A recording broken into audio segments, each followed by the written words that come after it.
আমার যখন 5-6 বছর বয়স, আমার মেজাপুকে দেখতাম, তখন ঢাকা, তো দেখতাম আমার আপু আমাকে নিয়ে যেত, কোথাও যেত বা বন্ধ করে থাকতো, কিছুই দেখতাম না ভিতরে কি হয় না না হয়। কোথাও নিয়ে গিয়ে সে বন্ধ ঘরের মধ্যে থাকতো? আচ্ছা, ওকে। আবার বের হইতো অনেকক্ষণ পর, বের হইতো যেমন 20 মিনিট 25 মিনিট এরকম পর বের হইতো। তো একদিন হঠাৎ করে হয়তো আমাদের সামনে সবকিছু বলতো না আমার মেজাপু। তখন তোমার বয়স 5-6 বছর না? খুব ছোট তুমি। ওকে।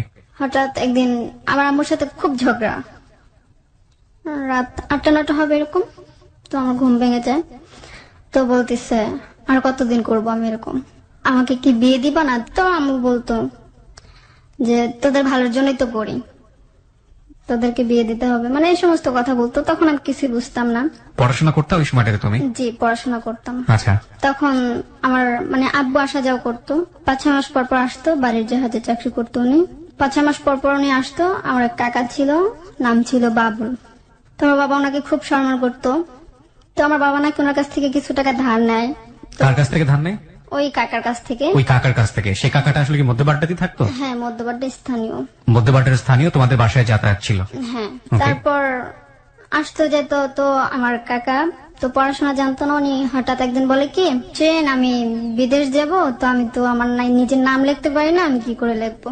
তখন বলছে যে প্রতি সন্ধ্যার সময় আসবেন, যখন আমি অফিস থেকে আসি তখন। বড় আপু? জি। মেজো আপু না? না, মানে মেজো আপুকে নিয়ে তুমি তো বিভিন্ন জায়গায় যেতে, সেটা একটা মিস্ট্রি গল্প। ওকে, হ্যাঁ বলো। তারপর শিখাতো ওনাকে, আমাকে বলতো তো এটা দেখায় দে বা ঘুরাতে, আমি ওনার হাত ধরে মানে সিলেট চক দিয়ে ঘুরায় দেখাইতাম। ওই 5 বছর বয়সে? জি, যে এটা কিভাবে নাম লিখতে হয় বা কিভাবে। হঠাৎ একদিন অনেক রাতে আসছে, আমার আব্বু তো থাকে না। তো আসার পরে দেখতেছি ঘরে খুব গ্যাঞ্জাম। আমার বড় আপু, আমি আর আমার মেজ আপু এক খাটে ঘুমাইতাম আর আম্মু নিচে ঘুমাইতাম। বলতেছে তুই আমাকে আর কতদিন এরকম জ্বালাবি? কে বলছে এটা? আমার আম্মু বলছে, কাকাকে বলছে। বাবুলকে বলছে? হ্যাঁ। ওকে। মানে ওনাদের মধ্যে একটা ঝগড়া।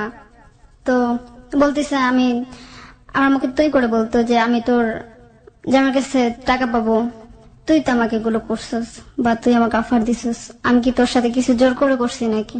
তুই বাবুল বলছে? হ্যাঁ, নিজে থেকে এগুলো বলছিস, আমাকে বিয়ে করবি। তখন একই রুমে সবাই তোমরা ঘুমাতে? জি। উনি ভোর রাতেই আবার চলে যেত। রাতের বেলা থাকতো? রাতে থাকতো, ভোর রাতে চলে যেত। পরে আরেকদিন হঠাৎ করে অনেকদিন পর তো উনি আসছে,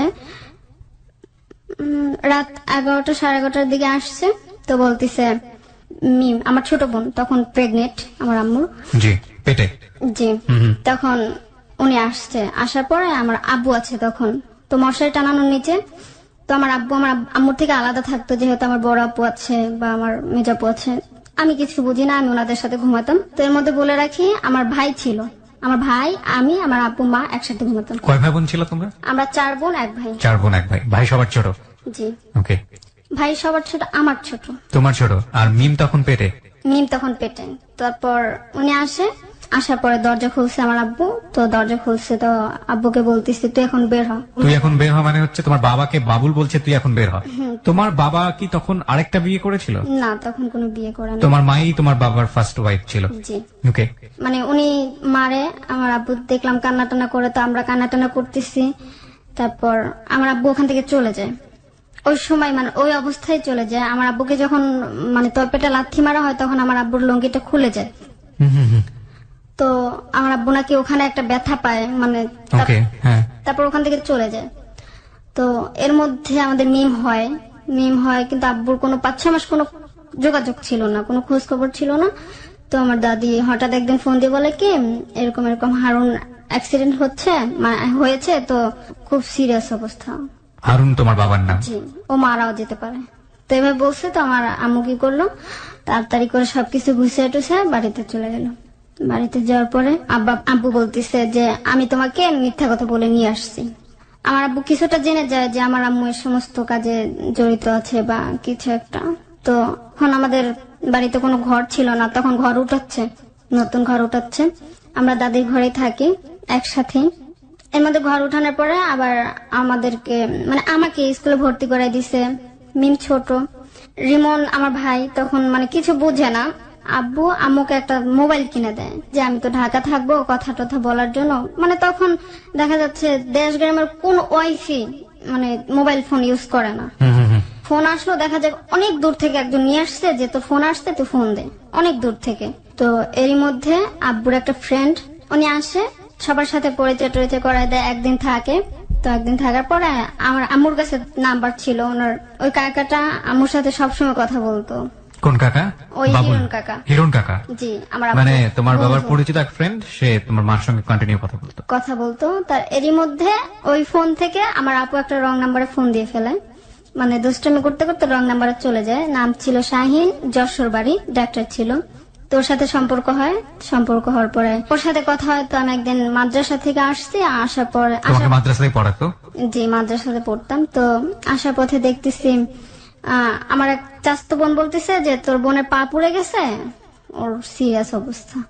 তো আসলাম, আয়সা দেখতেছি শোয়ানো, আমার আপুর পা পুড়ে গেছে। কথা বলতে বলতে ওই কাকাটার সাথে, আমার আপুর ফ্রেন্ডের সাথে কথা বলতে বলতে পা পুড়ে গেছে। আম্মু বলতেছি কি এত কথা বলার কি দরকার ছিল। তারপর আপু বলতেছি কি তোমার জন্যই তো এগুলো হয়েছে, আমি ওনার সাথে কেন কথা বলবো।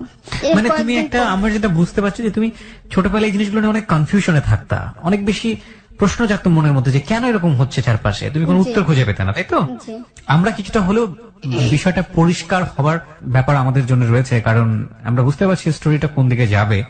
বাট তারপর ওর জন্য শিশু মনে কিন্তু এটা অনেক বেশি প্রশ্নের, কারণ বোন নিয়ে যাচ্ছে, একটা রুমে ঢুকে যাচ্ছে, ওকে পাশে বসে রেখে 20-25 মিনিট পরে বের হচ্ছে, বাসায় এসে মার সঙ্গে ঝগড়া করছে এবং মাকে সবাই দায়ী করছে। বাবাও এক ধরনের সায় আছে, অর্থের কারণে হোক বা যে কোনো কারণেই হোক। মানে বুঝতেই পারছি যে এই পরিবারে আসলে কি ধরনের ঘটনা ঘটে যাচ্ছে। বলো তারপর। হ্যাঁ, তো ওদের মধ্যে একটা মানে হয়ে যায় যে ওরা বিয়ে করবে, এ সমস্ত। তো আম্মু কথা বলতো ওই ছেলেটার সাথে, বা আমি কথা বলতাম। এর 4-5 দিন পর হঠাৎ করে একদিন ভোর রাতে অন্ধকার অন্ধকার আজান পড়ছে। তো আম্মু দেখতেছি কি মানে সবকিছু গুছাইছে ঘরের, মানে যা বাসা চেঞ্জ করলে যেরকম হয় সবকিছু গুছাইছে। তারপর আমাদেরকে ডাক দিচ্ছে। তো ডাক দেওয়ার পরে আম্মু বলতেছে আমরা ঢাকা যাব। তো আমার মেজাপু জিজ্ঞেস করলো কেন যাবা। আমার বড় আপু তখন কক্সবাজারে থাকতো, বলতেছে যাবো, ঢাকা যাবো, আছে এমনিতে তোরা বুঝাইতে বলছে। আমরা বের হই যখন, তখন মানে চারদিক দেখে নিচ্ছে যে আমার আম্মু যখন বের হয়েছে তখন যে একটা লবণের বাটি সেটাও রেখে আসে নাই, যে এটা আমরা না নিয়ে যে এখানে রাইখা যাই, এরকম কিছু। তো বের হওয়ার সময় আমরা যখন যাইতেছি তখন মানে এক ধরনের পলায়া যেতেছে মানে কক্সবাজার থেকে ঢাকায় আসছে? বরিশাল থেকে। বরিশালে কেন গেল? বরিশালে হচ্ছে আমার দাদা বাড়ি, মানে আমার মা আর আমার বাবা, মাম তো তো ফুপতো ভাই। বরিশাল থেকে তোমরা কোথায় যাচ্ছ? ঢাকা আসতেছি। ঢাকা আসতেছো? আচ্ছা, তারপর এক ধরনের পালিয়ে? জি, আচ্ছা, তো ওখানে গিয়েছিলে কেন? বাবা নিয়ে গিয়েছিল? হ্যাঁ বাবা নিয়ে গেছিল। তারপর পালিয়ে আসতেছে, হ্যাঁ। হ্যাঁ, তারপর বরিশালে গাড়ির জন্য ওয়েট করতেছে, বরগুনাতে ওয়েট করতেছে। তারপর গাড়িতে লঞ্চের জন্য। হুম। তারপর লঞ্চে উঠে যায়। আম্মুর কাছে তো ভাড়া টাড়া কিছু নেই, তখন টাকা ছিল না। তো আমরা ঢাকা এসে কোথায় থাকবো, আম্মু এগুলো বলতেছে। তো একটা হোটেল নেয়। তো বলতেছে না আপনাদেরকে ভাড়া দিব না, আমরা ওখান থেকে বের হয়ে আসছি। তারপর ওই কাকাটাকে ফোন দিল, আব্বুর ফ্রেন্ডকে। তারপর ফোন দেওয়ার পরে একটা বাসা নিল, একটা ছোট রুম নিল, 500-600 টাকার মধ্যে, এরকমটাই হবে। তো ওই ঘরে নতুন একটা চৌকি কিনছে, ফ্যান ছিল না তখন। এটা তোমার ওই বাবুল কাকাই করে দিচ্ছে? না না, ওটা হিরণ কাকা, আমার আব্বুর ফ্রেন্ড। আচ্ছা, হিরণ কাকা। বাবুল কাকার সঙ্গে তখন কোনো যোগাযোগ নাই? না, তখন কোনো যোগাযোগ নেই। এটা কি মধ্যবাড্ডাতেই? না, এটা ছিল গাজীপুর। গাজীপুরে। আচ্ছা, তখন তোমার বয়স কত? তখন আমার বয়স, মনে আছে? মানে তুমি তো একটু বড় হয়েছো। 5 পড়ছো তখন নাকি 6-7 উঠেছো? তখন আমি 5 পড়ছি। তখনও 5 পড়ছো? জি। ওকে, বলো। তারপর ওখানে আসার পরে পরের দিন আমার সে কাকাটা আসে। বাবুল? না, হিরণ? হিরণ কাকা আসে। আসার পরে উনি কি করলো, আসছে। আসার পর আমরা মানে ওই নিচে উপরে ঘুমাচ্ছি, আমরা নিচে দেখতাম আমার আম্মু আর ওই কাকাটা ঘুমাতো। যেহেতু আমি এগুলো কিছু বুঝি না, তো হঠাৎ একদিন দেখি কি যে আমার আম্মু সকালবেলা ঘুম থেকে ওঠে না ওনারা, তখন আমার মেজাপু চাকরি করতো, একটা জুস কোম্পানিতে মনে হয় চাকরি করতো। আচ্ছা, কি কোম্পানি? Juice company. জুস কোম্পানিতে। আচ্ছা। তো তারপর ও দূরে থাকতো একটু। ওই বয়সটা অত কিছু বুঝতাম না যে আপু কোথায় আছে, বা জিজ্ঞেস করতাম না। দেখতেছি যে আমার আম্মুর ওন্না পরে আমার কাকা শুয়ে আছে, মানে অন্যভাবেই শুয়ে আছে। ওকে ওকে। তারপর আমরা ওঠার পর উনি উঠছে। তো আমি ওনাকে বললাম যে উনি এভাবে শুয়ে আছে কেন। আমার খুব লাগতো যে আমার বাবা আর আমার চাচারা ছাড়া আমি অন্য কোনো ছেলের সাথে কথা বলতাম না, বা অন্য কোনো ছেলেদের আমি দেখতে পারতাম না। তো তোমার যে এগুলো খারাপ লাগতো, তুমি কখনো বাবার সাথে বলতা না, শেয়ার করতে না? না, কখনোই করতে না? না, কখনই করতাম না। কি মনে হতো তোমার এই জিনিসগুলো শেয়ার করলে কি হবে? কিছু মনে হতো? এরকম কিছু মনে হতো না যে শেয়ার করা লাগবে বা বলা লাগবে, কিছু মনেই হতো না? কিছু মনে হতো না। আচ্ছা। তারপর কয়েকদিন পর ওই যে ভাইটার সাথে কথা বলতো আমার মেজাপু, ও আসে, আমার আম্মুকে বলে, আমার মেজাপু বলে যে শাহিন ঢাকা আসবে আমার সাথে দেখা করতে। তো আমি এখন কিসের জন্য, কেন, কিভাবে দেখা করব? তুই আয়। তো গাজীপুর ওখানে একটা ঠিকানা দিল, ওখানে আসলো। তো আমার মেজাপু ওই ছেলেটাকে দেখলো, কালো। তো আমার আপু বললো কি আমি এই ছেলেটাকে পছন্দ করবো না, আমি ওর সাথে দেখাই করবো না। তো আমার মেজাপু ওখান থেকে চলে যায়। ওকে মানে দূরে থেকে দেখছে, কিন্তু আমার আপুকে দেখে নাই ভাইয়াটা। তো পরে আসছে, বাসায় আসছে আপু, ভাইয়া আসছে, পরে ওর সাথে একটা ফ্রেন্ড আসছে ওর। আমি বুঝতে পারি না। তো আমি দেখতেছি একই রিক্সায় আম্মু আছে, তারপর ওই ছেলে দুইটা আছে। তখন আমার খুব জিত হয়েছে যে ছেলে দুইটা কে। আমি আমার আপুর, আমার মেজাপুর একটা 3 পিস পরাছিলাম, লং হয়ে গেছিলাম যেহেতু ছোট। তো আসছে, তো আমি আমার ছোট বোনকে মিনকে নিয়ে যখন যাচ্ছি, তখন আমাকে রীতা বলে ডাক দিচ্ছে। রিপা বলতে পারতো না, মানে মুখে আসতো না, রীতা বলতো। তখন বুঝতে পারলাম যে শাহিন ভাইয়া। পরে আসছে, তারপর আমু বলতেছে যে তোমার শ্বশুর একটু বাইরে গেছে, আসবে। পর ওকে বললো আমার কাকাকে, সে কাকাটাকে বললো, হিরণ কাকাকে, মিষ্টি নিয়ে আসো, জামাই আসছে। তো মিষ্টি নিয়ে আসো। আর আমার আপুকে মানে বলতেছে, জোর করতেছে যে তুই আসিস না কেন, ওরা তো আসছে, চলে আসছে। এটা কোন আপু? বড় আপু? মেজ আপু। মেজ আপু কি নাম ছিল? শ্যামলী ছিল। শ্যামলী। আর বড় আপুর নাম? শিরিন। শিরিন। ওকে। তারপর তারপরে তো তুমি 3 নম্বরে তুমি। জি। ওকে। কাকা আসছে। তা আসার পরে মিষ্টি নিয়ে আসে না, এমনিতে আসছে। তো সকালবেলা আমি ভাইয়া দুটা, আমি ওদের দুজনের মাঝখানে ঘুমাইছি, আর নিচে মিম আর রিমন মা আর ও কাকাটা ঘুমাইছে। তো খুব গরম ছিল। তো আমি গরম মানে রাতের বেলা ওনার দেখতেছি, আমার ভাইয়ের মাথা থেকে মানে ঘাম বের হয়ে পড়তেছে, বাইরে পড়তেছে। তো আমি বাতাস করি, উঠা বাতাস করি। আমার খুব লাগছিল তখন যে ওনাদের গরম লাগতেছে। তো বাতাস করার পর আমার ভাইয়ে উঠছে, বলে আমার বাতাস করা লাগবে না, তুমি ঘুমা, আমি তোমাকে বাতাস করি। তো আমি ঘুমাইছি। তখন ওই দিনও দেখি সেম কাজ, আমার ওই কাকাটা অন্য পরে ঘুমাইছে অন্যরকম, মানে অন্যরকম ভাবে, একেবারেই মানে কি বলবো, অন্যরকম ভাবে ঘুমাইছে। তো আমি উঠে প্রথমে আম্মুকে ডাক দেওয়ার পরে কাকাটা উঠে, পরে আমার শাহিন ভাইয়া দেখছে যে অন্যরকম ভাবে শুয়ে আছে, এর জন্য আবার এদিক থেকে ওদিক ঘুরে শুয়েছে যেন না দেখে। তারপর ওনার ওঠার পরে ফ্রেশ ট্রেশ হয়ে চলে যাচ্ছে ভাইয়া তারা। 10টা-11টার দিকে রান্না বান্না করছি। তো আমাকে বলতেছে তোমার আপুকে তো দেখলাম না, তোমাকেই দেখে গেলাম, তোমার আপুকে যদি নাও নি তোমাকে নিয়ে যাবো, যাও। তোমার আপু তো আমি কালো দেখে আমাকে পছন্দ করলো না। তো উনি চলে যাচ্ছে। তো বলতেছে, কাকাটা বলতেছে আসো জামাই, তোমাদেরকে দোকান থেকে আমি মিষ্টি খাওয়াবো। তো আমরা সাথে গেলাম। তো মিষ্টি খাবে কি, উনি বিদায় করে দিয়ে দিল। তো আমি আমার আপু এর মধ্যে আসছে, আসার পরে আমার আম্মুকে বলতেছে যে আমি ভাবছি কথা মনে হচ্ছে কত সুন্দর ছেলেটা, মানে আমার আপুর এমন ভালো লাগতো, স্মার্ট হতে হবে, সুন্দর হতে হবে, মানে সব দিক দিয়ে অলফিট হতে হবে। তো তারপর বলতেছে আমি ভাবছিলাম সুন্দর স্মার্ট স্মার্ট, আমার এগুলো পছন্দ না, তাই ছেড়ে দিছি। তো আমার মেজাপুকে ফোন দিয়ে ডিস্টার্ব করতো, মানে ফোন দিত যে আমার ফোনটা কেন রিসিভ করো না, বা আমাকে আগে বলতা। আমি বলছি যেহেতু আমি কালো।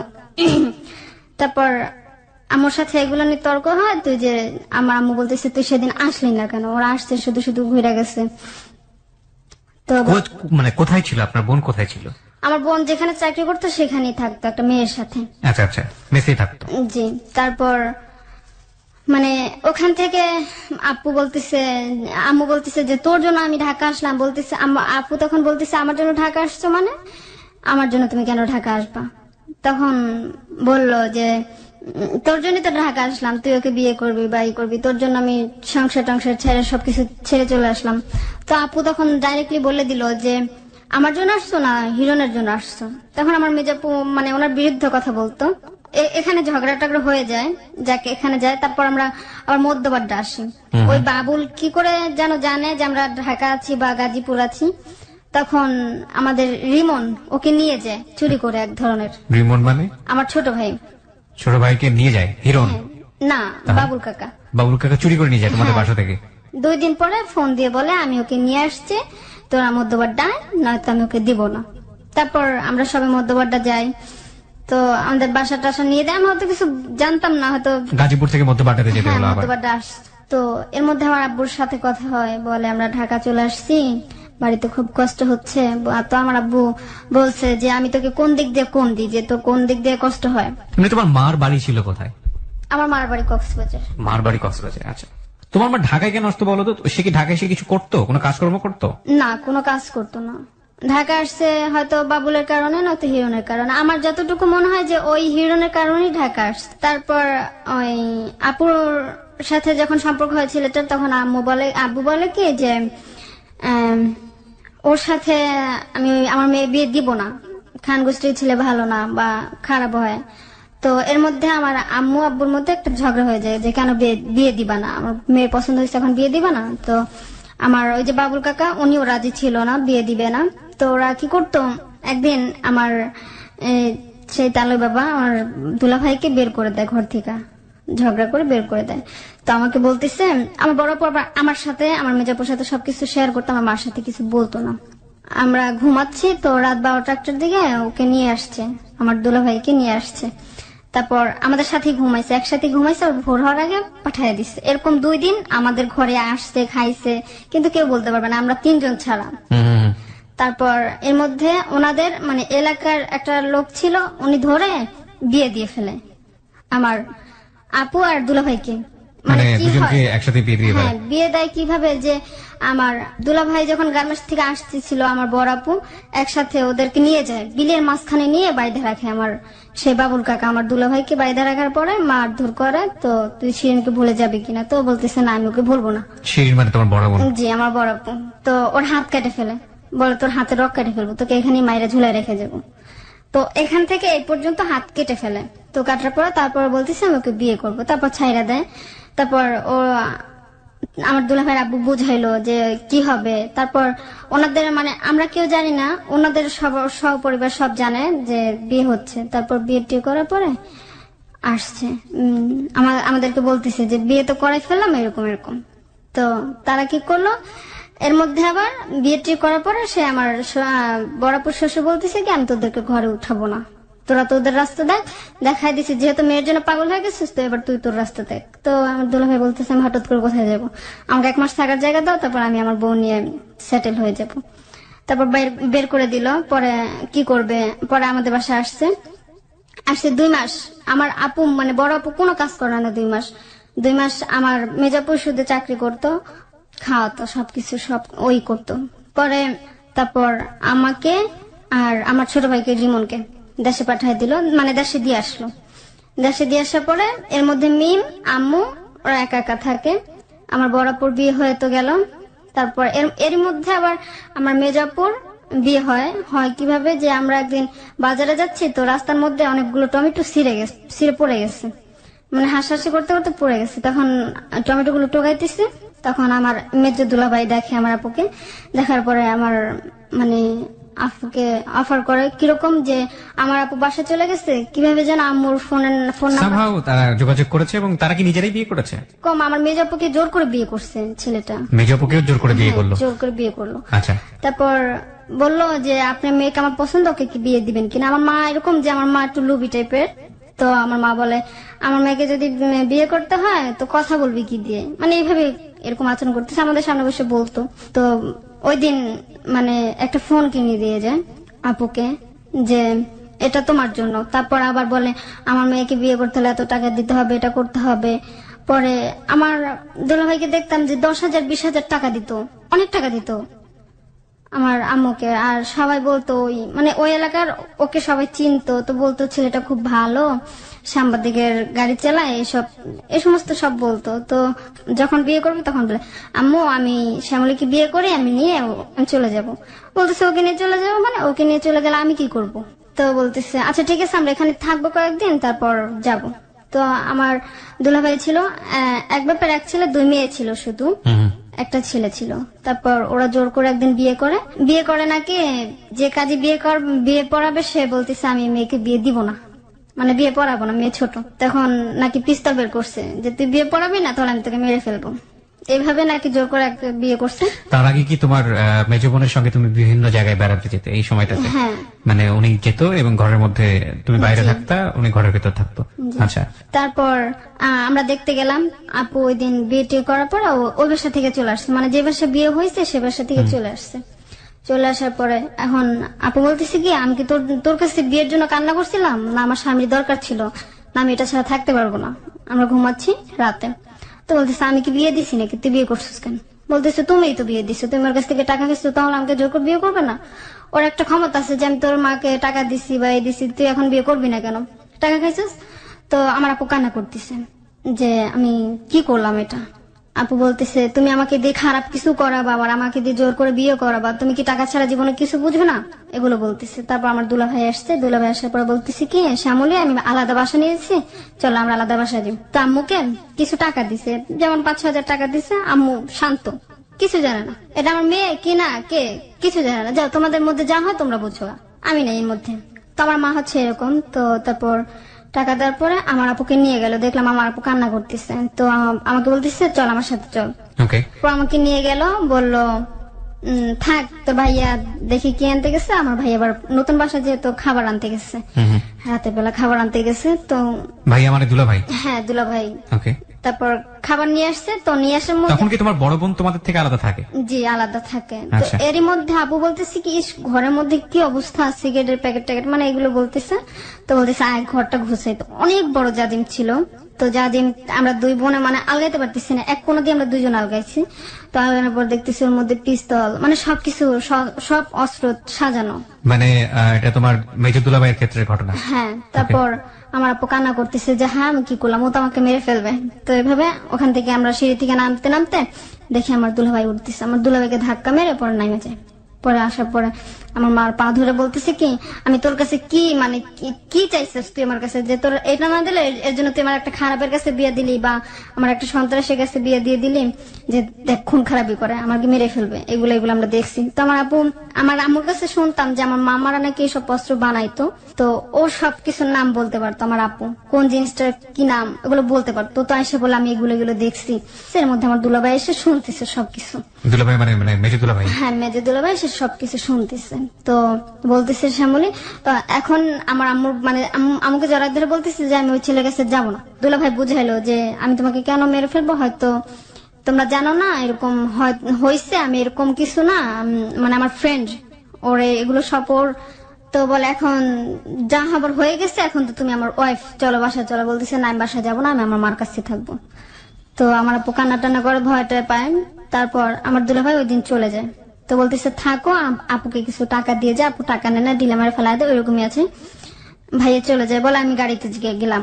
তারপর ওই দিন রাতে ফোন আসছে, 1:30 কি 2টা হবে, ফোন আসছে। তো ফোন দিয়ে বলে কি তারেকের হাতে গুলি লাগছে। তারেক মানে তোমার মেজর দুলা ভাই? হ্যাঁ হাতে গুলি লাগছে। আবার কে ফোন দিয়ে বলতেছে তারেকের পেটে গুলি লাগছে। আবার কে ফোন দিয়ে বলতেছে তারেকের পায়ে গুলি লাগছে। পর আম্মু বলতেছে কি যে তুই যাস না, এখন হয়তো আমাকে মারার জন্য তারেক এরকম করতেছে। কারণ কেউ বলতেছে পেটে লাগছে, কেউ বলতেছে বুকে লাগছে, কেউ বলতেছে পায়ে লাগছে। আমাকে মারার জন্য মানে? আম্মুকে। তোমার মাকে মারার জন্য? তোমার মাকে কেন তারেক মারতে যাবে? ওই যে মেয়েকে পাঠায় নাই বা আমার আপু যায় না, এই কারণে আগে হয়তো বা। ওকে। তো আপু বলতেছে কি তুমি যাও না। পরে আরেকজন ফোন দিয়ে বলে কি তারেকের তো পেটে গুলি লাগছে, আন্টি আপনি কোথায় একটু আসেন, আমাদের যদি ওকে নিয়ে যায় তাহলে পুলিশে ধরবে। ওকে। তো আপু এর মধ্যে আমাকে ডাক দিছে। তো মা এর মধ্যে বের হয়ে গেছে, আমি বলতে পারি না। আপু ডাক দিয়ে বলতেছে কি যে তোর ভাইয়ার গুলি লাগছে, তো মা আনতে গেছে। তো আমার প্রতিদিন কান্না করতেছে ভাইয়ার জন্য। তো গেছে, তো মা গিয়ে ফোন করছে। তো যার পর নিয়ে আসছে, দেখি বেন্টেজ টেন্টেজ করা নিয়ে আসছে।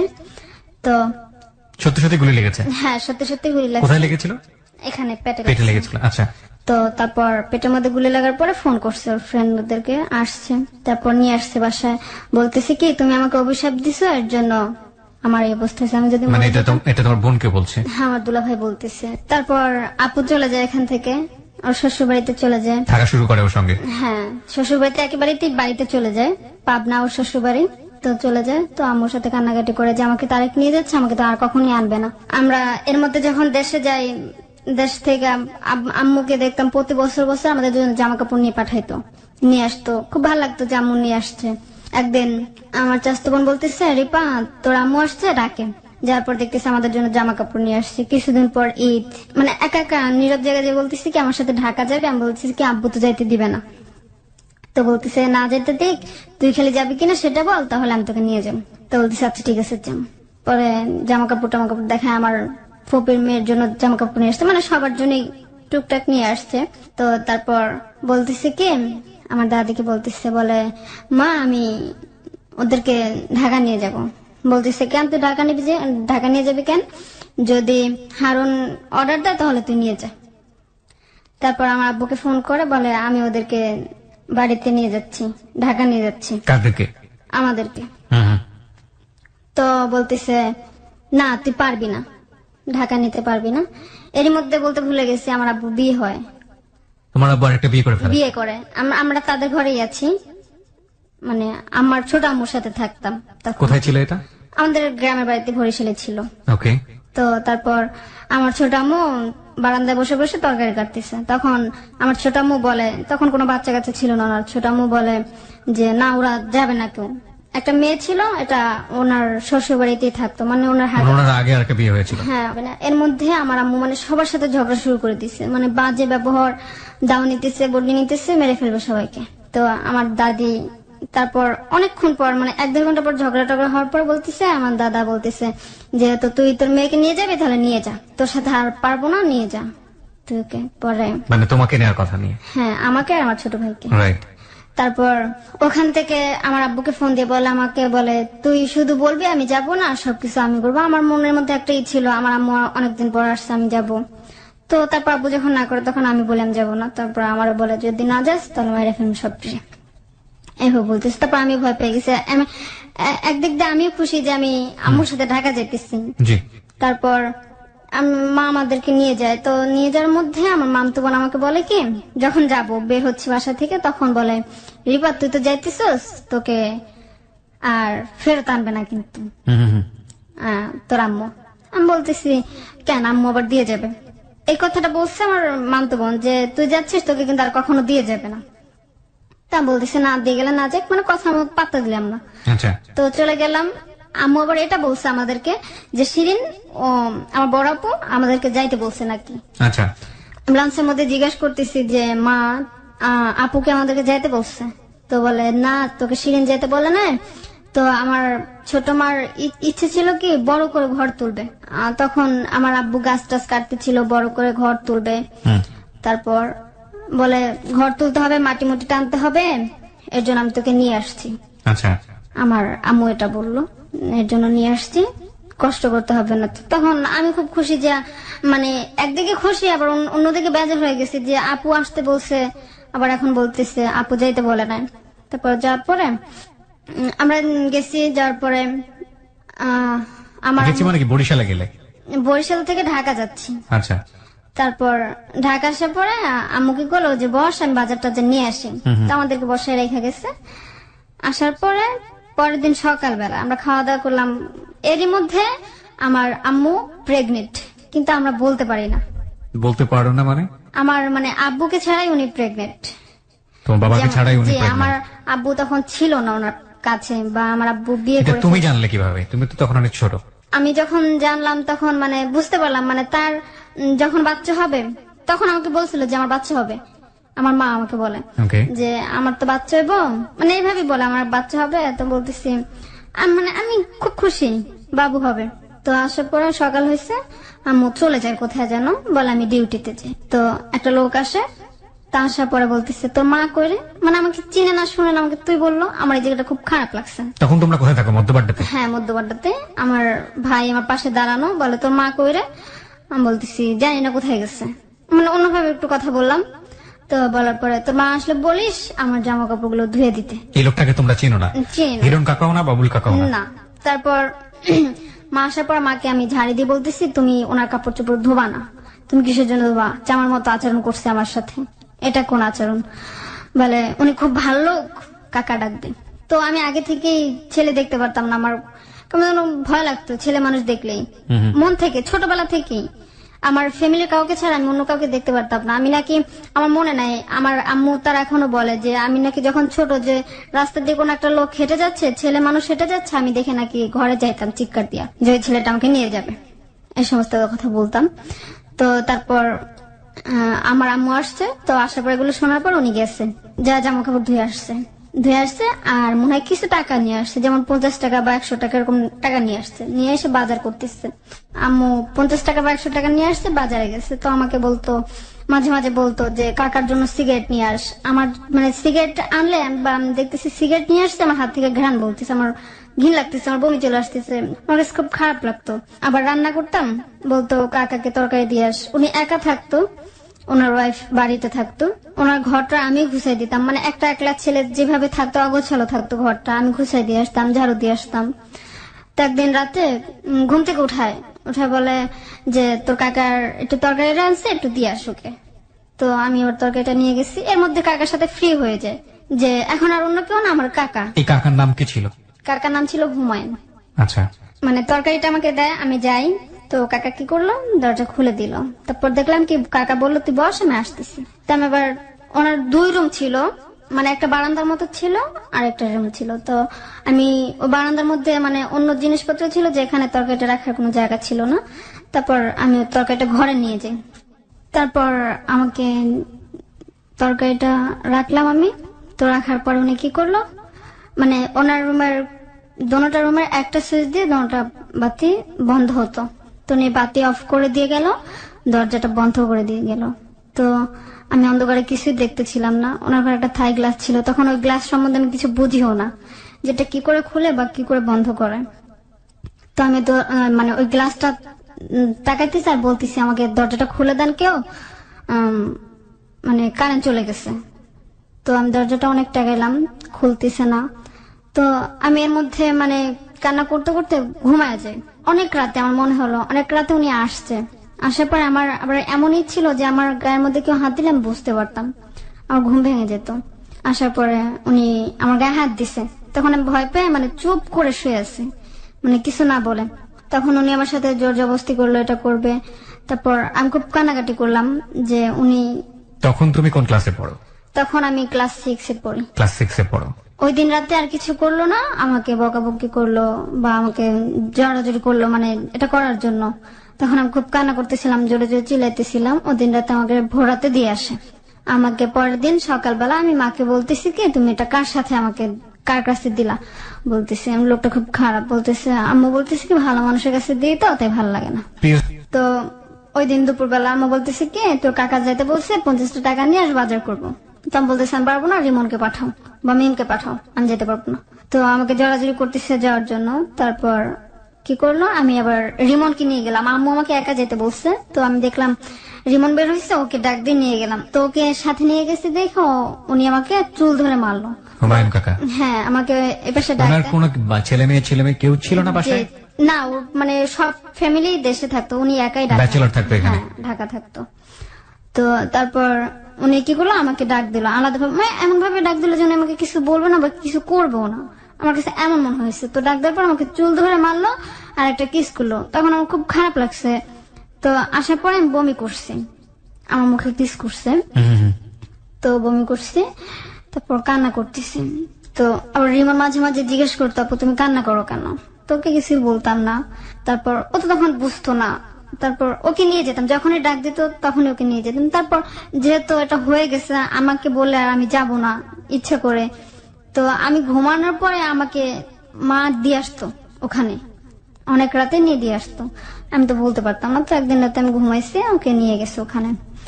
তো নিয়ে যাওয়ার পরে আমার হাত দুটো বাঁধছে, আমার হাত দুটো বাঁধছে আমার ওড়না দিয়ে। তারপর পা বাঁধছে 2টা লুঙ্গি দিয়ে ওনার। তো বাঁধার পরে যখন পা বাঁধতেছে তখন আমার খেয়াল আসছে, মানে ঘুম ভাঙছে। তখন আমি খুব কান্না করতেছি। তখন ঘুমন্ত অবস্থায় তোমাকে নিয়ে গেছে না, তুমি ওখানে গিয়ে ঘুমিয়েছো? ঘুমানোর অবস্থায় আমাকে মা ওখানে নিয়ে দিয়ে আসছে।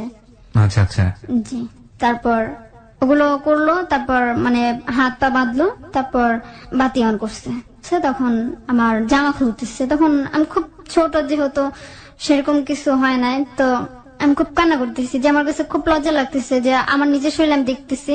তো তো তারপর আমি খুব কান্না করতেছি, তো কান্না করার পরে বলে কি, তোর মা আমার কাছ থেকে টাকা নেয়, তাহলে তুই করবি না কেন? তোর মা বলে আনছে তুই পারবি সবকিছু। তো আমি এগুলো কিছুই বুঝি না, আমি বলতেছি আমি কি পারবো। তো এর মধ্যে উনি তো বেশি কিছু করতে পারে না, যেহেতু আমি ছোট, তখন আমাকে একটু কিস টিস করলো বা আমি বাধা দিতে পারবো না বা কিছু করতে পারবো না, হাত তো বাধা, কিস করলো বা ওখানে একটু একটু করলো, তারপর উনি আমাকে সকালবেলা দিয়ে আসলো বাসায়। মানে বাসায় কি মানে একই জায়গায় থাকতাম, 30 সেকেন্ড কি 25 সেকেন্ডের রাস্তা। আমরা একটা জিনিস এখানে এই অনুষ্ঠানে বারবার বলতে চাই প্রিয় শ্রোতা, চাইল্ড সেক্স কিংবা আমরা যদি বলি যে এই যে এক ধরনের নারী নির্যাতন, এটা আমরা আজ পর্যন্ত হ্যালো 8920 যতগুলো এই ধরনের স্টোরি এনেছি, প্রত্যেকটা স্টোরির ক্ষেত্রে একটা স্টোরিও বাদ যাবে না। প্রত্যেকটা স্টোরির ক্ষেত্রে আমরা দেখিয়েছি আপনাদেরকে যে একজন যৌনকর্মী কিংবা একজন অপ্রাপ্ত বয়স্ক একটা নারী বা একটা শিশুকে যে যৌনকর্মী বানানো হয়, এটা মূলত পরিবার থেকেই স্বইচ্ছায় এই কাজটি করা হয় এবং যে কাজটিতে মা ওতপ্রোতভাবে জড়িত থাকেন। বেশিরভাগ ক্ষেত্রেই মা ওতপ্রোতভাবে জড়িত থাকেন এবং এটা পরিবারের সম্মতিতেই, আইদার পরিবারের ভুলের কারণে অথবা পরিবার স্বেচ্ছায় নিজ জ্ঞানে ইচ্ছা করে বাধ্য করে এইরকম শিশুদেরকে যৌনকর্মী করার জন্য। সেটার পিছনে বিশেষ বিশেষ কিছু কারণ থাকতে পারে, আর্থিক কারণ থাকতে পারে, মনোবৈকল্য বা যাই হোক না কেন এক ধরনের মানবিক সেন্সের অভাব থাকতে পারে, যেটাই বলি না কেন আমরা বিশেষ বিশেষ কারণ থাকতে পারে, কিন্তু পরিবারের অসম্মতিতে এই ধরনের ঘটনা সাধারণত ঘটে না। বলুন তারপর। আমাকে দিয়ে আসছে, বাসায় দিয়ে আসছে, তো আমি সকালবেলা কান্না করতেছি। তো ওই দিন আমাকে রিমন জিজ্ঞেস করা, তুমি কান্না করতেছো কেন? তো হঠাৎ করে আমার আম্মুর খুব সিরিয়াস অবস্থা, ওদিন রাতে আমার মানে আম্মুর পেট ব্যথা করে। তখন তার ও সমস্ত কিছু বুঝি না, আমার পেট ব্যথা করে। তো আম্মু বলতেছি কি আমার পেট ব্যথা করে, আমি ডাক্তারের কাছে যাই। আমি বলতেছি তুমি ডাক্তারের কাছে কিসের জন্য? তুমি বলে আমার বাচ্চা হবে। তখন আমি খুব খুশি যে আমার বাচ্চা হবে। তখন উনি গেল, তো আমি খুব কান্না করতেছি, আমার আম্মু পেট ব্যথা করতেছে, আমার খুব মায়া লাগতেছে। তারপর আমি কান্না করে আম্মু ওদিন যায়। তো যাওয়ার পর এক ডাক্তার আসে, সকালবেলা বলে কি তোমার ভাই হয়েছে। তখন মানে আমি মানে খুশি হয়েছি, যে আনন্দ পাওয়ার জন্য আরেকবার জিজ্ঞেস করলাম, শুনছি আমি আরেকবার জিজ্ঞেস করলাম কি হয়েছে, তখন বলে ছেলে হয়েছে। তখন আবার ওইভাবে বলে না যে তোমার ভাই হয়েছে। তো তারপর আমি আর আমার রিমন মিম যাই, যার পর আম্মুকে নিয়ে আসি, দেখি ছেলে বাবু হয়েছে, খুব সুন্দর হয়েছে। তো আম্মুকে নিয়ে আসি, তখন তো আম্মু খুব অসুস্থ। তখন আম্মু হয়তো খারাপ কিছু করতে পারবে না বা টাকা আনতে পারবে না, আমাকে প্রতিদিন বলতো যে কাকার কাছ থেকে টাকা নিয়ে আস, 100 টাকা নিয়ে আস, এটা নিয়ে আস, আমি অসুস্থ। তো আমাকে এক বিষয় আবার জোর করতো যে কাকা আবার ফ্রি আমার ওই ভাইটাকে দুধ দিত। একদিন রাতে আমাকে নিয়ে যায়, মানে এরকম করতে করতে 6 মাস হয়ে যায়।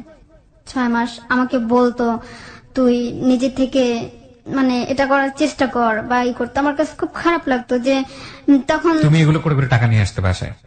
না, আমি কোনো টাকা আনতাম না, তখন মাই আনতো, শুধু আমাকে বলতো 100 টাকা নিয়ে আস বা 200 টাকা নিয়ে আস। আচ্ছা, তো টাকা আনতে গেলে তোমাকে এই ধরনের হ্যারাসমেন্টের শিকার হতে হতো? জি। ওকে। তারপর ওখান থেকে মানে শেখাইতো, বলতো যে এটা করবি বা ওটা করবি, আমাকে মানে লোক দেখাইতো যে আমি তোকে টাকা দিব, তোকে 3 পিস দিব, তোকে ভালো ভালো খাওয়াবো। তা ওনার কথা কে শুনে? আমি আচ্ছা আমার মতো আমি তখন কি তুমি পড়াশোনা বন্ধ করে দিয়েছো? হ্যাঁ, তখন পড়াশোনা বন্ধ ছিল 1 বছর। তারপর ওখান থেকে মানে এরই মধ্যে আবার যখন উনি এগুলো বলতো বা ই করতো, তখন আমি রিমনকে নিয়ে যাওয়ার পর একদিন রিমনকে নিয়ে গেছি সন্ধ্যাবেলা। তো মাগরিব আজান সবে মাত্র পড়ছে, তো এর মধ্যে আমি ওকে নিয়ে গেছি। তো নিয়ে যাওয়ার পরে রিমনকে বললো কি তুই বাসায় যা, তোরা আপু আসতেছি। তখন মানে আমার চোখে পানি চলে আসছে যে আমার এটা কি বলছে। তো তারপর আমাকে দরজার সামনে নিয়ে আসছে, মানে ঢোকাবে দরজার মধ্যে, এর মধ্যে একটা লোক চলে আসছে। তারপর বলে কি যা। তখন মানে আমাকে খুব আদর করতেছে, যা মা যায়, মানে এই সমস্ত কথা বলতেছে। আমার সত্যি তখন এত খুশি লাগছে যে এই লোকটা যেন প্রতিদিনই আসে, আমি যখনই আসি তখনই যেন এই লোকটা আসে। হ্যাঁ, তো আমি এটা বলতেছি। তো যার পরে বলতেছে তোর কাকা টাকা দিচ্ছে? আমি বলতেছি না, টাকা দেয় না, পরে পাঠাই দিচ্ছে, একটা লোক আসছে পরে পাঠাই দিচ্ছে, বলে একটু পর গিয়ে টাকা নিয়ে আসিস। আম্মু বলতেছে কাকা পরের দিন সকালবেলা বলতেছি কি তুই যদি একা একা ওটা করে করতে পারিস, মানে ক্লিয়ার করতে পারিস, আমি তোকে 3 পিস কিনে দেবো, সুন্দর দামি একটা 3 পিস কিনে দিব। তা আমি বললাম কি আমি এটা পারবো না। তখন আমার আম্মুর একটা ছোট ডায়েরি ছিল, যে ওখানে সব নাম্বার লেখা ছিল। তো ওখানে সব নাম্বার গুলো খুঁজতাম। আমার আবার আব্বুর নাম্বারটা লাস্টের নাম্বার গুলো 2টা নাম্বার মুখস্থ ছিল, মানে মনে ছিল যেটা আব্বুর নাম্বার। তো তখন আমি নাম্বার খুঁজি যে আমি যদি আব্বুর সাথে কথা বলতে পারি আমি বাড়িতে চলে যাব। আমি আব্বুর নাম্বার কোথাও পেলাম না বা আর কারো নাম্বার নেই। তারপর মানে পরে একদিন আম্মু বলে কি তুই কিসের জন্য যেন ভুলে গেছি ব্যাপারটা। তারপর ওখানে আমি যাই, কাকার কাছে যাই, যাওয়ার পরে আমাকে কি বললো যে তুই বস, আমি আসতে। আমি ওখানে বসি না, আমি বের হয়ে যাই। পরে মাকে যা খুব বকাবকি করে যে এটা কি ওটা কি। পরে আমাকে খুব মারধর করতো আমার মা, কেউ কিছু বলতো না। ওখানে 2টা ভাড়াটিয়া থাকতো, আমরা নেই 3টা, তো ওনারা কেউ কিছু বলতো না। একদিন বলে কি মাকে বলি তুমি কি এইগুলো চাও, মেয়েদের ভালো ছাড়া কি খারাপ, খারাপ ছাড়া কি ভালো চাইতে পারো না, এরকম বলি আমি। তো বলার পরে আমাকে একদিন কাকা নিয়ে যায়, নিয়ে যাওয়ার পরে একটা বাসা ছিল, খালি ছিল। ওই বাসাটা নাকি কি সমস্যা ছিল, এর জন্য খালি থাকতো, কেউ ভাড়া নিত না। তো ছাদে গিয়ে বলতেছে, ছাদে আম্মু আমি আর ওই কাকাটা বসা। তো বলতেছে কি আমার মেয়েকে আমি ও একটু বড় হলে রাজরানীর মতো রাখবো, লোক দেখাইতেছে। উনি কি করলো, এগুলো বললো। তারপর আমাকে কাকায় বললো কি তুমি এবার যাও, ও যাচ্ছে, ও যাবে একটু পরে। তো আমাকে নিয়ে যায়। তখন আমার এত খারাপ লাগতেছে যে আমার মা আমাকে ফেলে চলে যাচ্ছে। তখন আমি খাটের মধ্যে বসছি, বসার পরে আমার কাকা বলতেছে কি খাটটা একটু লড়তো। তো বলতেছি খাটটা লড়ে কেন জানিস? আমি বলতেছি কেন লড়ে? বলে খাটটা তোর মা ভাঙছে। বলছি মা কি করে ভাঙছে? বলে তোর মার সাথে ওটা করে ভাঙছে। সেদিন আমি জানি আমার মার সাথে এটা হয় ওনার। তখন ওখানে আমি খুব কান্না করি। তো বলুন। তারপর কান্না করার পরে বলতেছে তোর মা আমাকে বলে তোকে নিয়ে আসবে বা তোকে দিয়ে এটা করাবে। সেদিন আমাকে ওগুলো সব বলে। তুমি তো ক্লাস 6 এ পড়তা, তুমি এগুলো বুঝতা? এই যে কথাগুলো যখন এগুলো বলতো, আমি তো বুঝতে পারছি তোমার কাছে খুব খারাপ লাগতো, কিন্তু এগুলো তো তোমার ওই বয়সে বোঝার কথা না। তোমার কি ফিল হতো ওই সময়টাতে? ওই সময়টা মনে হতো যে উনি তো আবার সবকিছু এভাবে বলতো না, যা আমি যেভাবে বলছি উনি সেভাবে বলে না, খুব নোংরা ভাষায় বলতো। সেটা তো আমরা বুঝতে পারছি। তখন তোমার কি মনে হতো? তখন মনে হতো এরকম কোন এটা যে মানুষের সাথে মানুষ করতে পারে, আমার এটা মনে হতো না। ওকে, অবিশ্বাস্য মনে হতো। জি। তারপর আমি জিজ্ঞেস করলাম কিভাবে করছে, তখন আমাকে বললো যে এটা করে করছে। তখন আমি খুব কান্না করতেছি যে আমার মার সাথে এটা হয়েছে, নোংরা ভাবে কথাটা বলছে। তো তারপর উনি কি করলো, বললো তুই বস, আমি টয়লেট থেকে আসি। তো ওই দিন বাইরে থেকে সিটকানি মেরে গেছে, ওই দিন আমি কিছু আর বলি নাই। তো এমনিতে আমার খুব খারাপ লাগতো যে আমাকে এটা কি করতে দেয় বা কেনই দেয়। তো যখন টাকা নিতে পাঠাইতো তখন মনে হতো যে মার কাছে কি টাকা নাই, কিসের জন্য পাঠায় এখানে। তারপর ওই দিন কি করলো, আয়শা বাতে অফ করলো। ওই দিন অনেক রাতে আসছে, আসার পরে এটা করছে। তখন করছে কিরকম অত জোর জবরদস্তি করে নাই, আমার মুখটা চেপে ধরে শুধু, যে আমার আওয়াজটা জানে মানুষ না শুনে। তো মুখটা চেপে ধরে ওটা করে ফেলে। তখন খুব ব্লিডিং হয়, তখন আম্মুকে ডেকে নেয়। তো ওনার একটা ভেজেট ছিল যে সাদা কালো লাল এরকমের মধ্যে ছিল বেডশিট, চাদর। ও বেডশিট, আচ্ছা হ্যাঁ। তারপর কি করলো, ওটা মাখা গেল ব্লাডে। তো আম্মু দেখলাম যে আম্মু খুব হতাশ, হয়রান হয়ে গেছে, উনি কি দিয়ে কি করবে। তো কাকাটাও ভয় পাইছে। তারপর কি করলো, উনি আমাকে ডাক্তারের কাছে নিল না। তোমাদের বাসা থেকে ওই লোকের বাসাটা কত দূর ছিল? বললাম না 30 সেকেন্ড, 30 সেকেন্ড, একদম পাশাপাশি বাসা ছিল। পাশাপাশি ছিল। তারপর ব্লিডিং হচ্ছে। তারপর উনি কি করলো, আমাকে ডাক্তার কাছে নিয়ে যায় না, ওনার পরিচিত ডাক্তার নিয়ে আসছে। তো নিয়ে আসার পরে বললো কি যে এটা ওনার পরিচিত, উনিও আমার সাথে এটা করতে চেয়েছে, যে ডাক্তারকে নিয়ে আসছে। আমি রাজি হই নাই বা ই করি নাই। তারপর ওই অবস্থাতেই না, আগেও ওই ডাক্তার তোমার সাথে ডাক্তার যে আসছে, কাকার পরিচিত ডাক্তার আসছে, ওনারও টার্গেটে ছিল তুমি? জি। ওকে, ঠিক আছে। ক্লাস 6 এ পড়ো তখন তুমি, 10-11 বছর বয়স তোমার। তখন আমার 9-10 বছর এরকম। 9-10 বছর বয়স। একটা তো বিষয় আছে যে মেয়ে হওয়ার ব্যাপার থাকে, আমি যেটা বোঝাচ্ছি, আই থিঙ্ক তুমি বুঝতে পেরেছো। ওই সময়টাতে তো ওই জিনিসটা তোমার হয়নি না, হয়নি তখন। তারপর এবং এই ভদ্রলোক শব্দটা উচ্চারণ করা আসলে খুবই কঠিন আমার জন্য, এই লোকটার জন্য। একটু বলি, ওর বয়স তখন কত ছিল আনুমানিক তোমার ধারণা মতে? 40-45 এরকম, খুব বয়স্ক ছিল। ওকে, হ্যাঁ বলো। তারপর ডাক্তার আসছে, ডাক্তার আসার পর আমাকে চেক টেক করছে, ওষুধ দিল।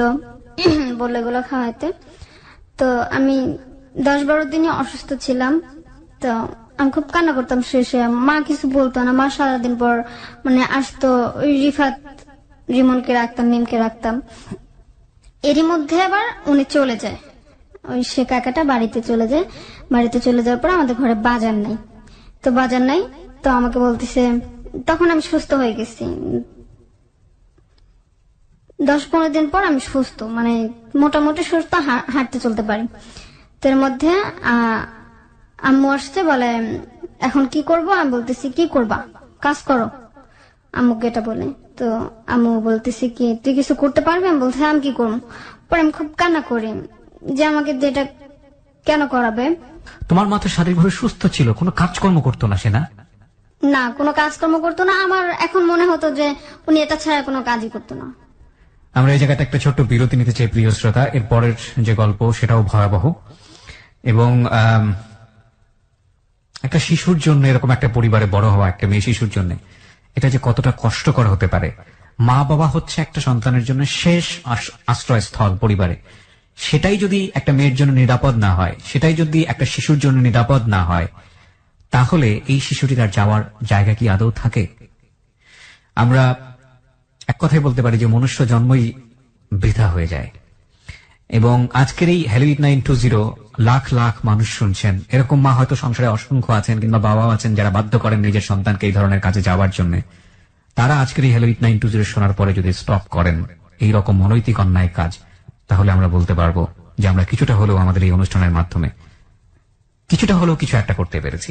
আমরা ফিরে আসবো ঠিক রাত 1টা টাইম চেক হবার সঙ্গে সঙ্গে। ওকে দেখার জন্য ওর একটা ছোট্ট ভিডিও ক্লিপস, যেটা ওর সামাজিক মর্যাদা হানি না হয়, এরকম একটা ছোট্ট ভিডিও ক্লিপস আমরা আমাদের ফেসবুকে দিয়ে দিয়েছি। আপনারা চাইলে এসে দেখতে পারেন। ফেসবুকের ঠিকানা www.facebook.com/kibria.rj। আমি আবারও বলছি www.facebook.com/kebria.rj। পেজটি আছে আরজে কিবরিয়া নামে। সময় রাত 1টা প্রিয় শ্রোতা, আপনারা সবাই শুনছেন close up presence hello 8920 ABC radio FM 89.2 এ। রিপা এখানে রয়েছে তার জীবনের গল্প নিয়ে। 16 বছরের কিশোরী রিপা, তার কাছে আমরা আবারও ফিরছি। রিপা, আমরা যেখানটাতে ছিলাম, মা তোমাকে বলছিল এই ধরনের কাজ করার জন্য, এবং মার সঙ্গে তুমি এটা নিয়ে এক ধরনের তর্ক বিতর্ক করছিলে। তারপর মা আমাকে এক ধরনের জোর করে যে কেন করবি না, আমার সমস্যা তুই দেখবি না। তো আমি বলতেছি তোমার কোন সমস্যা দেখবো, কি সমস্যা দেখবো, এতদিন দেখে আসছি না, যেহেতু আমি সবকিছু তখন বুঝি। তো কয়েকদিন পর একটা লোক আসলো, বলে এই মেয়ে। কে বলছে এটা? তোমার মা? না, একটা লোক নিয়ে। না, কিন্তু তোমার উত্তরটা কে দিচ্ছে? তোমার মা? জি হ্যাঁ, আমার মা। মানে তোমার মা এই লোকটাকে নিয়ে এসছে?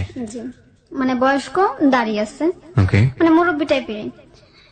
তারপর উনি আসছে, উনি আসার পরে মা বলতেছে কি আপনি যান, আমি ওকে রেডি করি। তো মা আমাকে কি করলো, বললো জামা কাপড় নে রেডি হন। বলতেছে আমি কোথাও যাব না। তখন আমি খুব কান্নাকাটি করি। তো মায়ের মধ্যে আমাকে ভয় দেখে যে আর কখনো দিব না, বা পাড়ার মধ্যে নিয়ে রেখে আসবো। পাড়া মানে কি তখন বুঝতাম না। তো আমাকে খুব জোর করতেছে। তখন আমি বললাম আমি থাকতে পারবো না, আমি চলে আসবো। আমি বলতেছি আচ্ছা ঠিক আছে যা। আমাকে কোনো জামা কাপড় দিল না, নিয়ে গেল আম্মুই নিজে নিয়ে গেল, ওকে বিদায় করে দিল ওই লোকটাকে। তারপর আমাকে নিজে আমাদের বাসা থেকে একটু সামনে কোহিনুর নামে একটা মহিলার কাছে। পরে আমি যাওয়ার পরে ছোকর উপরে বসছি, দরজাটা খোলাই ছিল। তো দরজাটা খোলা ছিল, এর মধ্যে ভিতরের আরো একটা রুম আছে।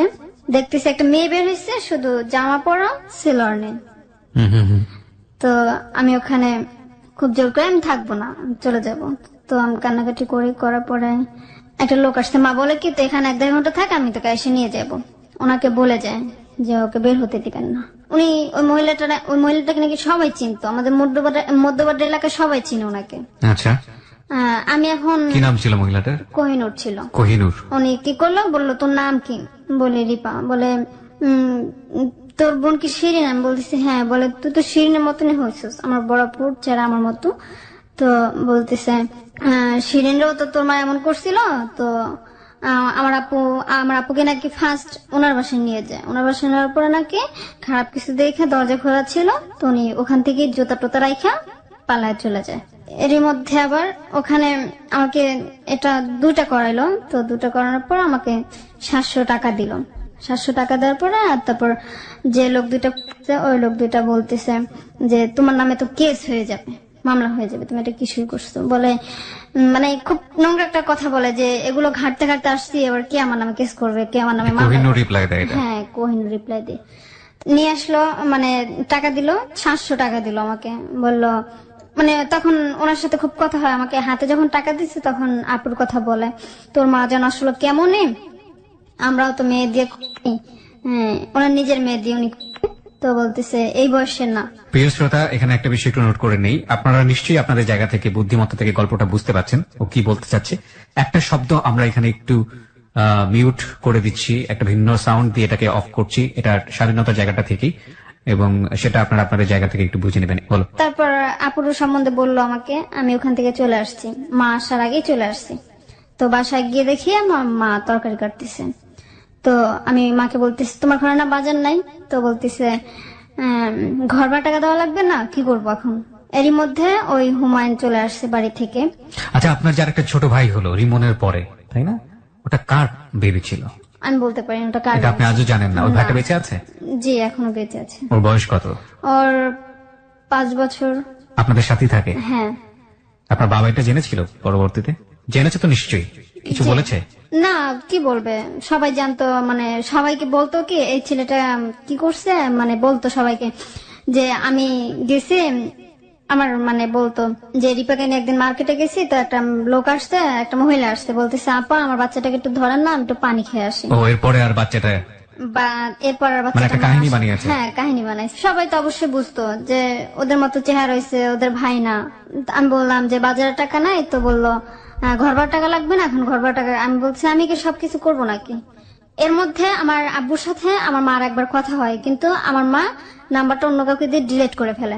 তারপর মানে আব্বু এটা বলতো, মানে এটা বলছে, আমার আম্মু যেটা রিপ্লাই করছে এটা বুঝলাম যে আমার মেয়েদেরকে দিয়ে আমাকে দিয়ে যা, তোর কাছে রাখলে পড়াশোনা হবে না। তো আম্মু কি করলো যে আমি আমার মেয়েদেরকে পড়াশোনা করাইতে পারি কিনা সেটা আমি দেখবো। তো ওইদিন কাকা আসে, আসার পরে আমাকে ডাকে।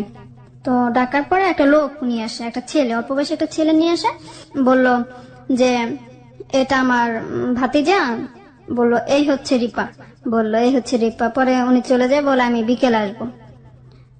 বিকেলে আসবো। তো উনি আসে 8টা-9টার দিকে আসে, রাত 8টা-9টার দিকে আসে ছেলেটা। তো এর মধ্যে আমাকে উনি নিয়ে যায়, ঘরের মধ্যে নিয়ে যায়। যখন এটা করতে চাই, আমি যদি মানে দিতে চাই না বা কিছু করতে চাই না, তখন আমাকে খুব মারে, চুল ধরে মারে। তারপর উনি আমাকে চুল ধরে মারেন, মারার পরে মানে আমি খুব কান্না করতেছি। তো বলতেছি কিসের জন্য এটা করতেছেন? তো বলতেছে তোমাকে আমি টাকা দিই না, তোমার এর আগে আমার কাছ থেকে অনেক টাকা নিছে তোকে এটা করাবে বলে। তো বলতেছি এটা মার সাথে বোঝেন কি আমি এটা কি করছি। তো ওই দিন আমার সাথে জোর করে 2বার থাকে আমার সাথে। তো থাকার পর আমি সকালবেলা যাই। ওই ছেলেটা যখন রাত 9টা 10টা 8টা 9টার দিকে আসছে, তখন ওই ছেলেটা আসার পরে কি বললো যে এই মেয়েকে আমি কি করে কি করব। তো এই ছেলেটা ভয় পেয়ে চলে যায়। আচ্ছা, আমাকে একটু জাস্ট বলো, ভয় পেতো মানে কেন? তুমি ছোট এই কারণে? হ্যাঁ এক। আর 2 নম্বর যেটা, সেটা হচ্ছে তুমি যে ধরনের সম্পর্কে যাচ্ছ, তোমার মা তো তোমাকে এই ধরনের সম্পর্কে নিয়ে যাচ্ছে জোর জোর করে। তোমার মা কি কোনো ধরনের এটা যে একটা অনিরাপদ সম্পর্ক, এটা যে তোমার শরীরের মধ্যে অনেক বড় একটা অসুখ, অনেক বড় একটা রোগ বাধা বেঁধে দিতে পারে, এটা যে ভয়াবহ রকমের একটা খারাপ কাজ করছে সে, এবং দুর্ঘটনা ঘটে যেতে পারে, সে ব্যাপারে সে সচেতন ছিল? আমি যেটা তোমাকে বোঝাতে চেয়েছি তুমি বুঝতে পেরেছো? ওকে, আমার মনে হয় শ্রোতা যারা আছেন তারাও বুঝতে পেরেছেন যে একটা মা কতটা ননসেন্স হলে। আমি পৃথিবীর সকল মার প্রতি শ্রদ্ধা জানিয়ে বলতে চাই, আজকে এই কথাটা বলতে হচ্ছে, মানে এরকম ঘটনা ঘটে দুনিয়াতে, কতটা এরকম হলে যে একটা সন্তানকে বাধ্য করছে, অর্থের জন্য হোক বা যে কোনো কিছুর জন্যই হোক না কেন, এবং 1-2জনকে না, এর আগের যে 2জন ছিল তাদেরকেও বলে একইভাবে বাধ্য করেছে, এই মেয়েটাকেও করছে, এবং তাদেরকে কোনো ধরনের একটা নিরাপদ সম্পর্কের মধ্যে নিয়ে যায়নি। যে মানুষগুলো এদের সাথে মিশছে তারা হয়তো র্যান্ডামলি ধরনের কাজ করে, তাদের শরীরে অন্য কোনো অসুখ থাকতে পারে যেটা এইরকম একটা বাচ্চার শরীরে যে কোনো মুহূর্তেই চলে আসতে পারতো। যাই হোক, আমরা সামনের দিকে যাই। তারপর উনি চলে গেল, বলতেছে ছোট কি দিয়ে কি করবো, উনি চলে গেল। তারপর আমাকে বাসায় দিয়ে আসলো, সকালবেলা বাসায় দিয়ে আসার পর 10টা-11টার দিকে আসে, বলতেছি কি আমি ওকে এক জায়গায় নিয়ে যাব, ওকে কি দিবা? তো বলতেছি নিয়ে যাও, সমস্যা কোথায়, আমার 200 টাকা লাগবে, আমাকে 200 টাকা দিয়ে যাও, আমি বাজার করবো আর যাবো এক জায়গায়। আম্মু বলতেছে। তো তারপর উনি কি করলো, বলতেছে আমার জামা কাপড় ধোয়া লাগবে, আমার জামা কাপড় ধুয়ে যা, আমাকে বলতেছে। তো মাকে বলতেছি আমি কি তোমাদের গোলাম নাকি, আমি কি তোমাদের চাকর, তোমরা আমার দিয়ে এমন করাইতেছো কেন? তো সেদিন রাতে আমার জন্য আমার মা একটা 3 পিস কিনে নিয়ে আসে, নর্মাল একটা 3 পিস কিনে নিয়ে আসে, বলে এটা আমি তোর জন্য নিয়ে আসছি। তো আমি দেখে বলতেছি আমি তো কি করব। তো ওই দিন বলে কি এটা তোর কাকা কিনে দিছে, এটা আমি কিনি নাই। বললাম তুই কি বলস? তো বলতেছি কাকা না আমাকে দামি ড্রেস দেয়। তো বলার পরে বলতেছে দিবে, ওনার কাছে এখন টাকা পয়সা নাই, উনি বেতন টেতন পাক তারপর দিবে। তো ওই দিন কি করলো, সন্ধ্যার দিকে আমাকে ডাকলো। তো আমি খাওয়া দাওয়া করে আমি আসছি, পুরো বাড়িটাই খালি ছিল। পরে আম্মু যেন কোথায় যায়, আমি থাই গ্লাসে দেখলাম আম্মু যেন কোথায় যাচ্ছে। তারপর উনি কি করলো, মানে উনি মানে সবকিছু ওনার খুলে ফেললো। তো উনি ওটা দেখে আমার খুব ভয় লাগতেছিল, এটা কি হচ্ছে। তখন মানে এতদিন আমার সাথে যে আচরণ করতো তার থেকে খারাপ আচরণ করতেছে আমার সাথে। মানে আরো বেশি তারপর আমাকে মানে কি বলবো, বলো তুমি যতটুকু পারো বলো, আমরা সবাই শুনবো। মানে তারপর উনি আমার সাথে খুব খারাপ আচরণ করে, যেটা আমার সহ্য হয় না। আমি খুব মানে কি বলবো, আমার ওই দিন ব্লাড বের হয়ে যায়।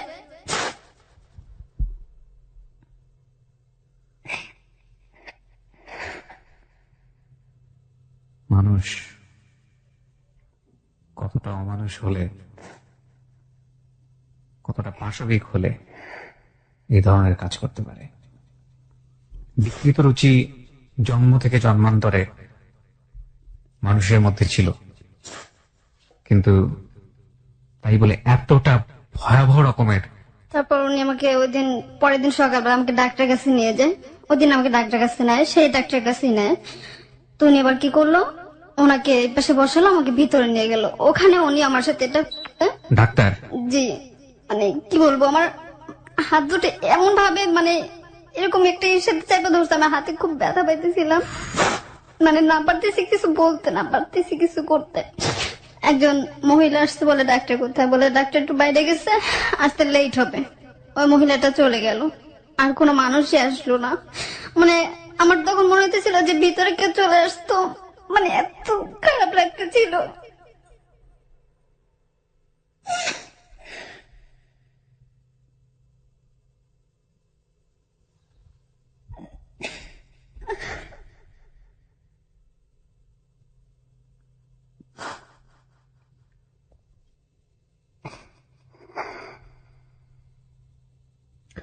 আমাদের দেশে নারী নির্যাতন নিয়ে আইন আছে এবং এগুলোর প্রয়োগ যথেষ্ট রকমের শক্তিশালী প্রয়োগ হয়ে থাকে।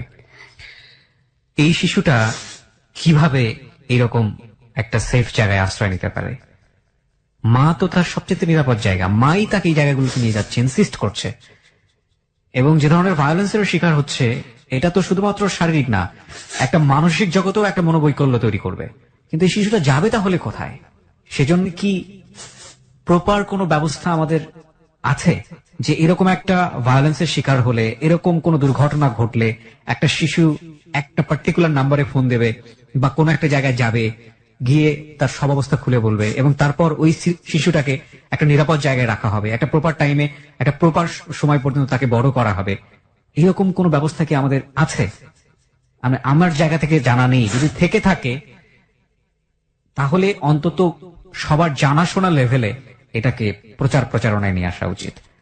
কারণ এরকম ঘটনা আজকের হেল্প 8920 এই প্রথম নয়, এরকম অসংখ্য ঘটনা আছে।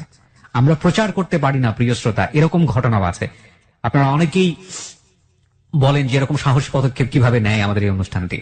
আমরা প্রচারও করতে পারি না, এত সাহসী পদক্ষেপ নেবার পরেও আমরা প্রচার করতে পারি না, এরকম স্টোরিও আমাদের কাছে আছে, এবং সেটা দুর্ধর্ষ, ভয়াবহ। আমাদের রেডিও এথিক্স থেকে বা সামাজিকতার এথিক্স থেকে প্রচার করা যায় না, এবং সেই ভয়াবহতাটা ঘটে একটা নারীর সাথে। অত্যন্ত দুঃখজনক। বলো তারপর কি হলো? তারপর আমাকে ওষুধ দিল, ওষুধ টষুধ দেওয়ার পরে উনি আমাকে বাসায় নিয়ে গেল। তো আমি বাসায় কান্না করতেছি, খুব ব্লিডিং হচ্ছে। তো আমি কান্না করতেছি, তো আমি ওই দিন কান্না করে আমার কান্না দেখে, তো ওই দিন কান্না করে, তারপর আমাকে দেখায় না, মানে আমি বুঝায় না যে আমি কান্না করতেছি। তো উনি বাইরে চলে যায়। ওই দিন কিছুদিন পরে আবার সুস্থ হওয়ার পরে আমাকে ওই লোকটাকে নিয়ে আসে। কোন লোক? ওই যে লোকটাকে আর একবার আনছিল আমাকে নিয়ে যাবে বলে, ওকে। আমাকে দিয়ে দিবে ওনার সাথে, আমি ওনার সাথেই থাকবো। তো আমি খুব কান্নাকাটি করে আমি যাব না। কি নাম ছিল লোকটার? লোকটার নাম মনে ভুলে পড়ছে না এখন। গেছি। আচ্ছা ঠিক আছে। তারপর আমার জামা কাপড় কি করে দিল, আমাকে খুব মারতো, এই ভয়ে আমি বেশি গেছি। খুব বকাবকি করতো, আর ওনার বকা এমন ছিল, খুব বাজে বকা ছিল। লজ্জা লাগতো যে উনি মা হয়ে আমাকে বলে, ওনার একটু লজ্জা লাগে না আমাকে এসব কথা জিজ্ঞেস করে। প্রিয় শ্রোতা, আমরা অনুষ্ঠানের শেষে রিপার মায়ের সাথে কথা বলবো। আমরা দেখতে চাই উনি কি বলে। আপনারা আমাদের সঙ্গে থাকুন। বলো তুমি। তারপর মা আমাকে জামা কাপড় দেয়, নিয়ে যায়। তো ওই বাসাটা যাওয়ার পরে ফার্স্ট টাইম আমাকে জিজ্ঞেস করে তোমার নাম কি, এইসব। তারপর একটা ছেলে আসলো, বলতেছে এটা কে। তো আমি যেহেতু ছোট, আমার মুখে এমনিতে হাসি থাকতো সব সময়। তো ছেলেটা বলে এটা ওর মা পাঠাইছে, এরকম এরকম বলে। ওর মুখে তো হাসি, বা ও যতটুকু মেয়ে, ওর মধ্যে সেরকম কোনো ভয় নাই। আমার মনে হচ্ছে তোকে ধরার জন্য এটা করছে, মানে হাজবেন্ড ওয়াইফ ওনারা। তো এগুলোকে বলতেছে। তো আমার চুল তখন অনেক বড় ছিল, এর চুলের থেকেও বড় ছিল। তো যত্ন নেওয়া হতো না চুলের। আমাকে বলে কি তোমার চুল তো, তুমি মানুষ হিসেবে খুব বড়, তো আমি কেটে দিব তো তোমার চুল। তখন আমার চুল ছোট করে দেয়। আমাকে একদিন একটা লোক আসে, বলতেছে ওই মহিলার সাথে কথা বলতেছে, বলে এত এত দিতে হবে, 10,000 মানে বললো ওনার কাছে, যে মেয়ে খুব ছোট। পরে আমাকে বললো কি তুমি ওই রুমে যাও। পরে ওদিন একটা লোক আসে, মানে লোকটা কি অল্প বয়সে একটা ছেলে আসে। ছেলে আসার পরে আমার পাশে এসে বসে। তো আমার পাশে এসে যখন বসে, তখন আমি জানালা পাশে চলে যাই। যাওয়ার পর আমার চুল ধরে, মানে মানে আমার সাথে খুব ভালো আচরণ করতেছে। তখন তারপরে ছেলেটা বলতেছে কি, আপু তুমি ওকে কেন এখানে রাখছো, তোমার তো সমস্যা হবে, ও তো খুবই ছোট। তো আমি যখন রুমে যেতাম কান্না করতাম, তখন ওনারা শুনতো কিন্তু কিছু বলতো না। যে একটা মা, ওনারা বলতো একটা মা কি করে এত খারাপ হতে পারে। আমার কাছে খুব খারাপ লাগতো যখন আমার মাকে বকা দিত, খারাপ কথা বলতো, যে আমার মাকে মানুষ কেন এগুলো বলবে, আমার মা কেন এত খারাপ হতে পারে।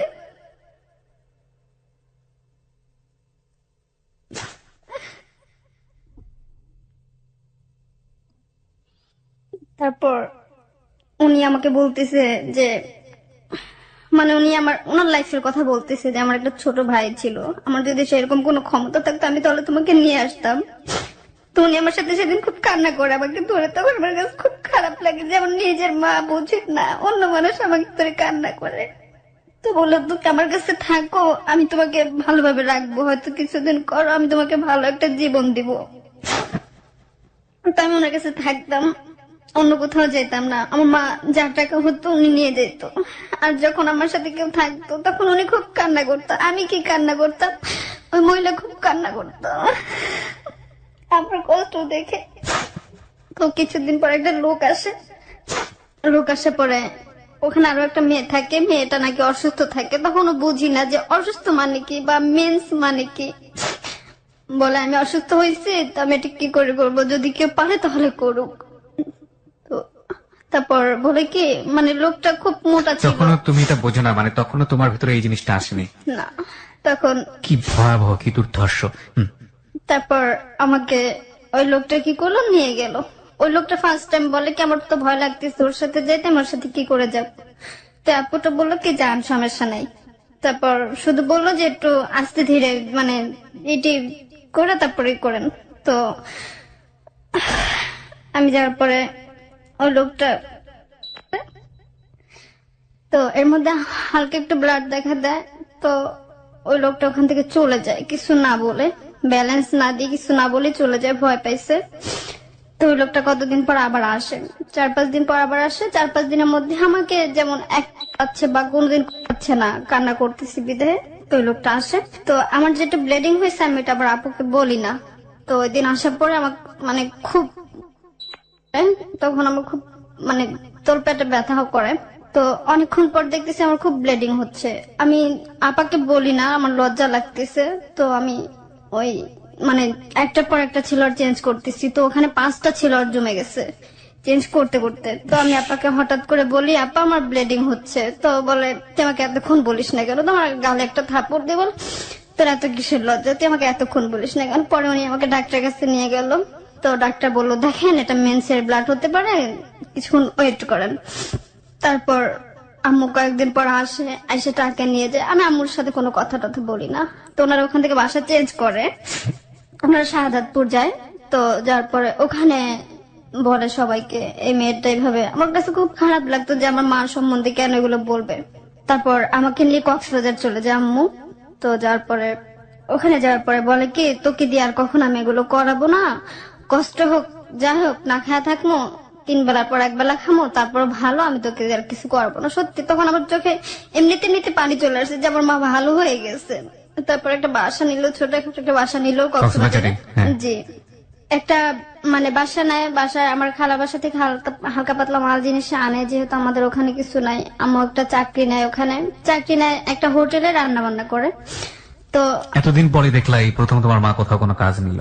হ্যাঁ, পরে কি করলো, আমি শুধু রান্না বান্না করতাম আর সারাদিন আমি ঘুমাইতাম। তো হঠাৎ আম্মু বলে কি, 1-1.5 মাস পর বলতেছে কি, তুই ঢাকা যা, ঢাকা গিয়ে তোর ওর মেয়ে একটু বেড়াই আসতে বলছে, তুই গিয়ে একটু থাকে আসা। এই উর্মি আপুটাকে? ওই সেই মেয়েটা, যে মেয়েটা তোমাকে জড়িয়ে ধরে কাঁদতো? হ্যাঁ, ওই মেয়েটা, এবং যার বাসাতে তোমাদেরকে এই ধরনের কাজ করতে হতো? জি। প্রিয় শ্রোতা, আমরা এই জায়গাটায় ছোট্ট আরেকটা বিরতি নিতে চাই। 4 মিনিটের ব্রেক। 4 মিনিট পরে আমরা আবারও ফিরবো। রিপার জীবনের গল্প আপনারা শুনছেন ক্লোজ আপ প্রেজেন্স হ্যালো 8920-তে। 16 বছরের রিপা এই মুহূর্তে স্টুডিওতে। তাকে দেখার জন্য আপনারা চলে আসতে পারেন আমার ফেসবুক পেজে। ছোট্ট একটা ভিডিও ক্লিপস ওখানে আমরা দিয়েছি। আমার ফেসবুকের ঠিকানা হচ্ছে www.facebook.com/kibriya.rj KEBRIA.RJ। পেজটি আছে আরজে কিবরিয়া নামে। ওখানে লাইক দেওয়ার সঙ্গে সঙ্গে আপনি আমার পেজের মেম্বার হয়ে যাবেন, যাবতীয় অনুষ্ঠান ডাউনলোড করতে পারবেন। চাইলে রিপার সঙ্গে আপনারা কথা বলতে পারেন, সরাসরি যোগাযোগ করতে পারেন। ফিরে আসছি ঠিক 4 মিনিট পর। 4 মিনিট পর আরো একবার ওয়েলকাম করছি ক্লোজ আপ প্রেজেন্স হ্যালো 8920-তে। আমি আরজে কিবরিয়া রয়েছে আপনার সঙ্গে, এবং আমার সঙ্গে রয়েছে আজকে রিপা, তার জীবনের গল্প নিয়ে। আমি রিপার কাছে আবারও ফিরছি। রিপা, যেখানটাতে ছিলে তুমি, তোমাকে তোমার মা আবারও ঢাকায় পাঠানোর চেষ্টা করছে। সম্ভবত মেয়েটার নাম কি ছিল বলছিলে? উর্মির কাছে। তারপর উর্মি নিজেও তো ইনভলভ ছিল এসব কাজে? না, উনি নাকি কখনো এটা করতো না, এবং শুধুমাত্র এই ব্যবসাটা করতো? হ্যাঁ, শুধু এই ব্যবসাটা করতো ওনার ফ্ল্যাটে। জি। ওকে। তারপর আমাকে বলি যে তুমি না আমাকে কখনো এটা করাবা না। তো এর মধ্যে আপা আমাকে ফোন দিয়ে বলে কি, আমার তো একটা বাচ্চা হয়েছে। তো আমি বলতেছি, আমরা যখন আসছি তখন তো তুমি সেরকম কিছু দেখি নাই, তোমার বাচ্চা হলো কি করে? বলে, তুই ঢাকা আস, তারপর বলবো। তো এর মধ্যে মা আমাকে এই কথাটা বলে যে ঢাকা যা, কয়েকদিন থাইকা আস, মিয়াপুর আমি বাচ্চা হয়েছে এটা দেখে আস। আমাকে এসব কথা বলে। পর বলতেছি, তুমি না বলছো আর কখনো আমাকে পাঠাবা না, কষ্ট হলো রাখবা। তারপর আমাকে পাঠায়, যাই ঢাকা। ঢাকা যাওয়ার পরে আম্মু আম্মু 4-5 দিন পর আপুর কাছে বললো কি যে আমার ঘরে কিছু নাই, বাজার টাজার দেয় না, কয়েকদিন পর দিবে বেতন, আমার কাছে তখন টাকা পয়সা নাই। ওই দিন আমাকে না বলে আপু 5,000 টাকা আম্মুকে দিয়ে দেয়। 5,000 টাকা দেওয়ার পরে সামনে ঈদ আসতেছে, তো মা বলে কি সবার জন্য মার্কেট করে নিয়ে আস। আমি বলছিলাম কোথায় টাকা পাবো? যখন আমি ঢাকা থেকে কক্সবাজার আসবো, তারপর আসার পর আমি মানে ডাইরেক্ট আমার বাসা না গিয়ে আমি আম্মুর অফিসে গেছি। তো অফিসে যাওয়ার পর আম্মু বলতেছে আমার মেয়ে আসছে, তারপর বলে আমি যাই, কালকে আসবো। তো বিকেল 5টার দিকে আবার চলে আসে আমাকে বাসায় দিয়ে, আবার বিকেল 5টার দিকে চলে আসে। সকাল 8-9টার দিকে আমরা বের হই। তো আমি একটা লেহেঙ্গা পরাচ্ছিলাম, তো যাওয়ার পরে দেখতেছি একটা দোকানে ঢুকে, মানে একটা ফ্লাগজি দোকান, ওখানে ফ্লাগজি করে এমন মেয়েদের কসমেটিকও বেচে। তো তারপর কি করলো, মা কি করলো, ওই দোকানের মধ্যে ঢুকলো। তারপর মা জিজ্ঞেস করলো, এটা কি তোমার মেয়ে? সরি, এটা কি তোমার মাকে জিজ্ঞেস করলো? হ্যাঁ, এটা কি আপনার মেয়ে? বলতেছি হ্যাঁ। আমার মাকে মা ডাকতো উনি, যে লোকটা ফ্লেক্সি বিক্রি করতো। হ্যাঁ। তারপর উনি একটা নাম্বার দিয়ে দেয়। অনেকদিন পর আমাকে সে নাম্বারটা দেখায়। তো আমি এমনিতে খুব লিখতাম, আমার লিখতে ভালো লাগতো, মানে যাই মনে পড়তো তাই লিখতাম। উনি কি করলো, মা কি করলো, বলে কি এই ছেলেটা তোর নাম্বার দিছে, তো তোকে ফোন দিতে বলছে, 2টা নাম্বার শুভ লেখা। তো বলতেছি নাম কি? বলে শুভ। তারপর যে ব্যাগের নাম্বারটা রাখছি ফোন দেওয়ার কোনো প্রয়োজন নাই, আমি কেন ফোন দেবো এটাকে, লোকটাকে শুধু শুধু। তো ওই ব্যাগটা কিসের জন্য আমি আবার ধরছি, কিসের জন্য যেন, তো ধরার পরে নাম্বারটা নিচে পড়ছে, মানে আমার হাতে বাজে আর নাম্বারটা নিচে পড়ছে। তো ওই নাম্বারটা রাত 11টার দিকে আমি ফোন দিচ্ছি, ফোন দিয়ে বলতেছি আপনি কি শুভ? বলতেছে না আমি শুভ না। বলতেছি ফাজলামো করতেছেন কেন? নাম্বার তো ঠিক আছে, আপনি কে, কিসের জন্য ফোন দিচ্ছেন? ফোন দিতে বলছেন। বলে তুমি আমার সাথে দেখা করবা? তার মানে যেদিন আমি ওর সাথে কথা বলছি সেদিন ছিল বৃহস্পতিবার, তারপরের দিন শুক্রবার। বলতেছে কালকে তো আমার দোকান বন্ধ থাকবে, তুমি আসো, নামাজ টামাজ পড়বো, নামাজের পরে একটু দেখা করো আমার সাথে। তো বলতেছি কেন দেখা করবো শুধু শুধু? তারপর বলতেছি আসো, দেখা করলে বুঝতে পারবো। তারপর আমি রিফাতকে নিয়ে যাই বিচে যাই। মানে তোমার ছোট ভাইকে নিয়ে? হ্যাঁ, ছোট ভাইকে নিয়ে যাই। তো যার পরে আসে আমার সাথে কথা টথা বলে, আমি তোমাকে বিয়ে করবো। আমি বলতেছি তো আমাকে বিয়ে করবেন? আম্মুর সাথে কথা বলছেন? বলে হ্যাঁ আম্মুর সাথে আমি কথা বলছি, বিয়ে করবো। তুমি বিয়ে জিনিসটাকে তখন বুঝো? মানে বিয়ে জিনিসটা কি বুঝো? একটা সংসার কি জিনিস তখন বুঝো? তখন সংসার মানে বুঝতাম না, যে বিয়ে তো বিয়েই। এটা কত সালের ঘটনা? এখন তো 2015 সাল চলে, কয় বছর আগে আনুমানিক মনে আছে? 3-4 বছর হবে। 3-4 বছর আগের ঘটনা। জি তার মানে তো তখন তোমার বয়স আরো কম।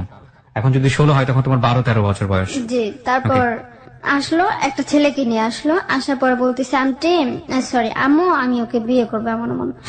পরে আমাকে কয়েকদিন পর নিয়ে যায়, একটা জায়গায় নিয়ে যায়। যাওয়ার পরে ওই ছেলেটা আম্মুকে 10,000 টাকা দেয়, বলে এটা কাজীকে দিবেন ঘুষ।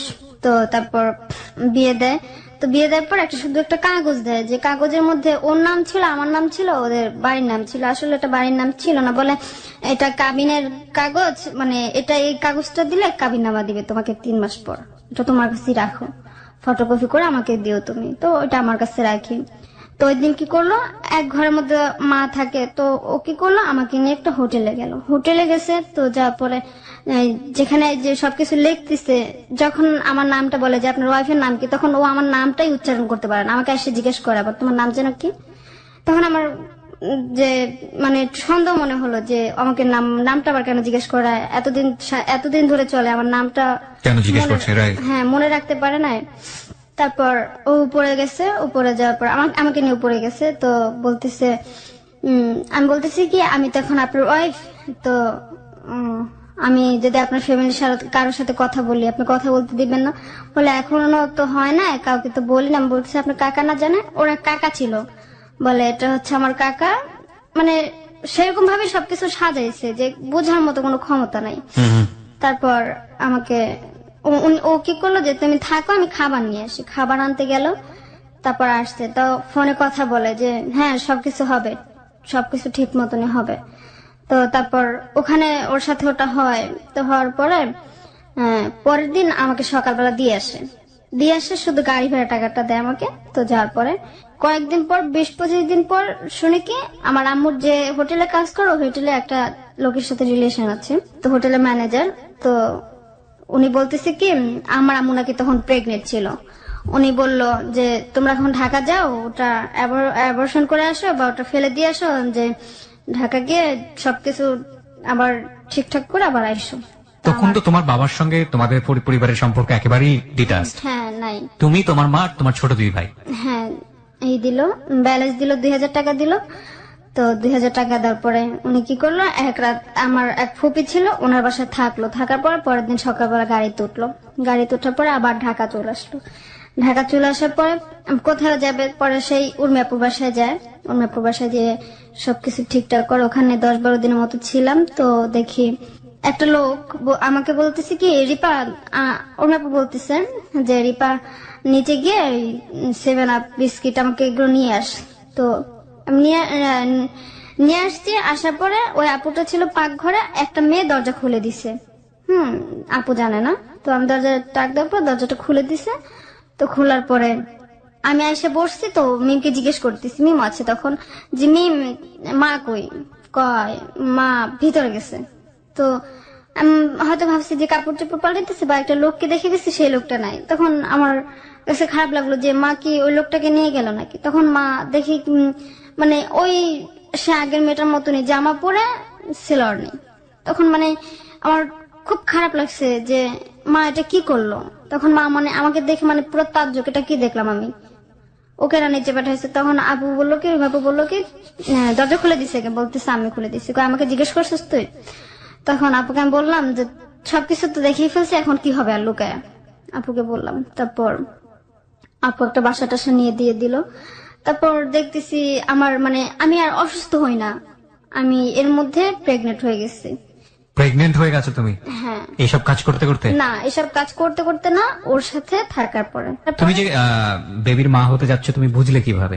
আমি বুঝলাম কি করে, আম্মু আগে বলতো যে মানে মা তোমাকে কিছু বিষয় বলে দিয়েছিল যে এটা হলে তোমার এই জিনিসগুলো হবে? জি। আচ্ছা, তারপর আম্মু কি করলো, আপু বললো কি, সেই উর্মি আপু বললো প্রসব টেস্ট আনতে, তো ওটা করলো, দেখে প্রেগনেন্ট। তো আপু বললো কি যে এটা তো এমনি কারণে, এটা তো নজরুলের, তো ওটা কিছু করার দরকার নাই, রাইখা দাও। তো এটা নেই আমি একবার আমাদের দেশের বাড়িতে যে বরিশাল, আমার দাদি খুব অসুস্থ ছিল, ওনাকে দেখে আসছি। তখন আমার আব্বু ছিল না, এর জন্য আমি দেখে আসছি। কারণ আব্বু থাকলে আমাকে কখনো আর আসতে দিত না, যেহেতু আমি প্রেগনেন্ট, আমার এখন ঢাকা আসা লাগবে, কেউ জানে না আমার বিয়ে হয়েছে।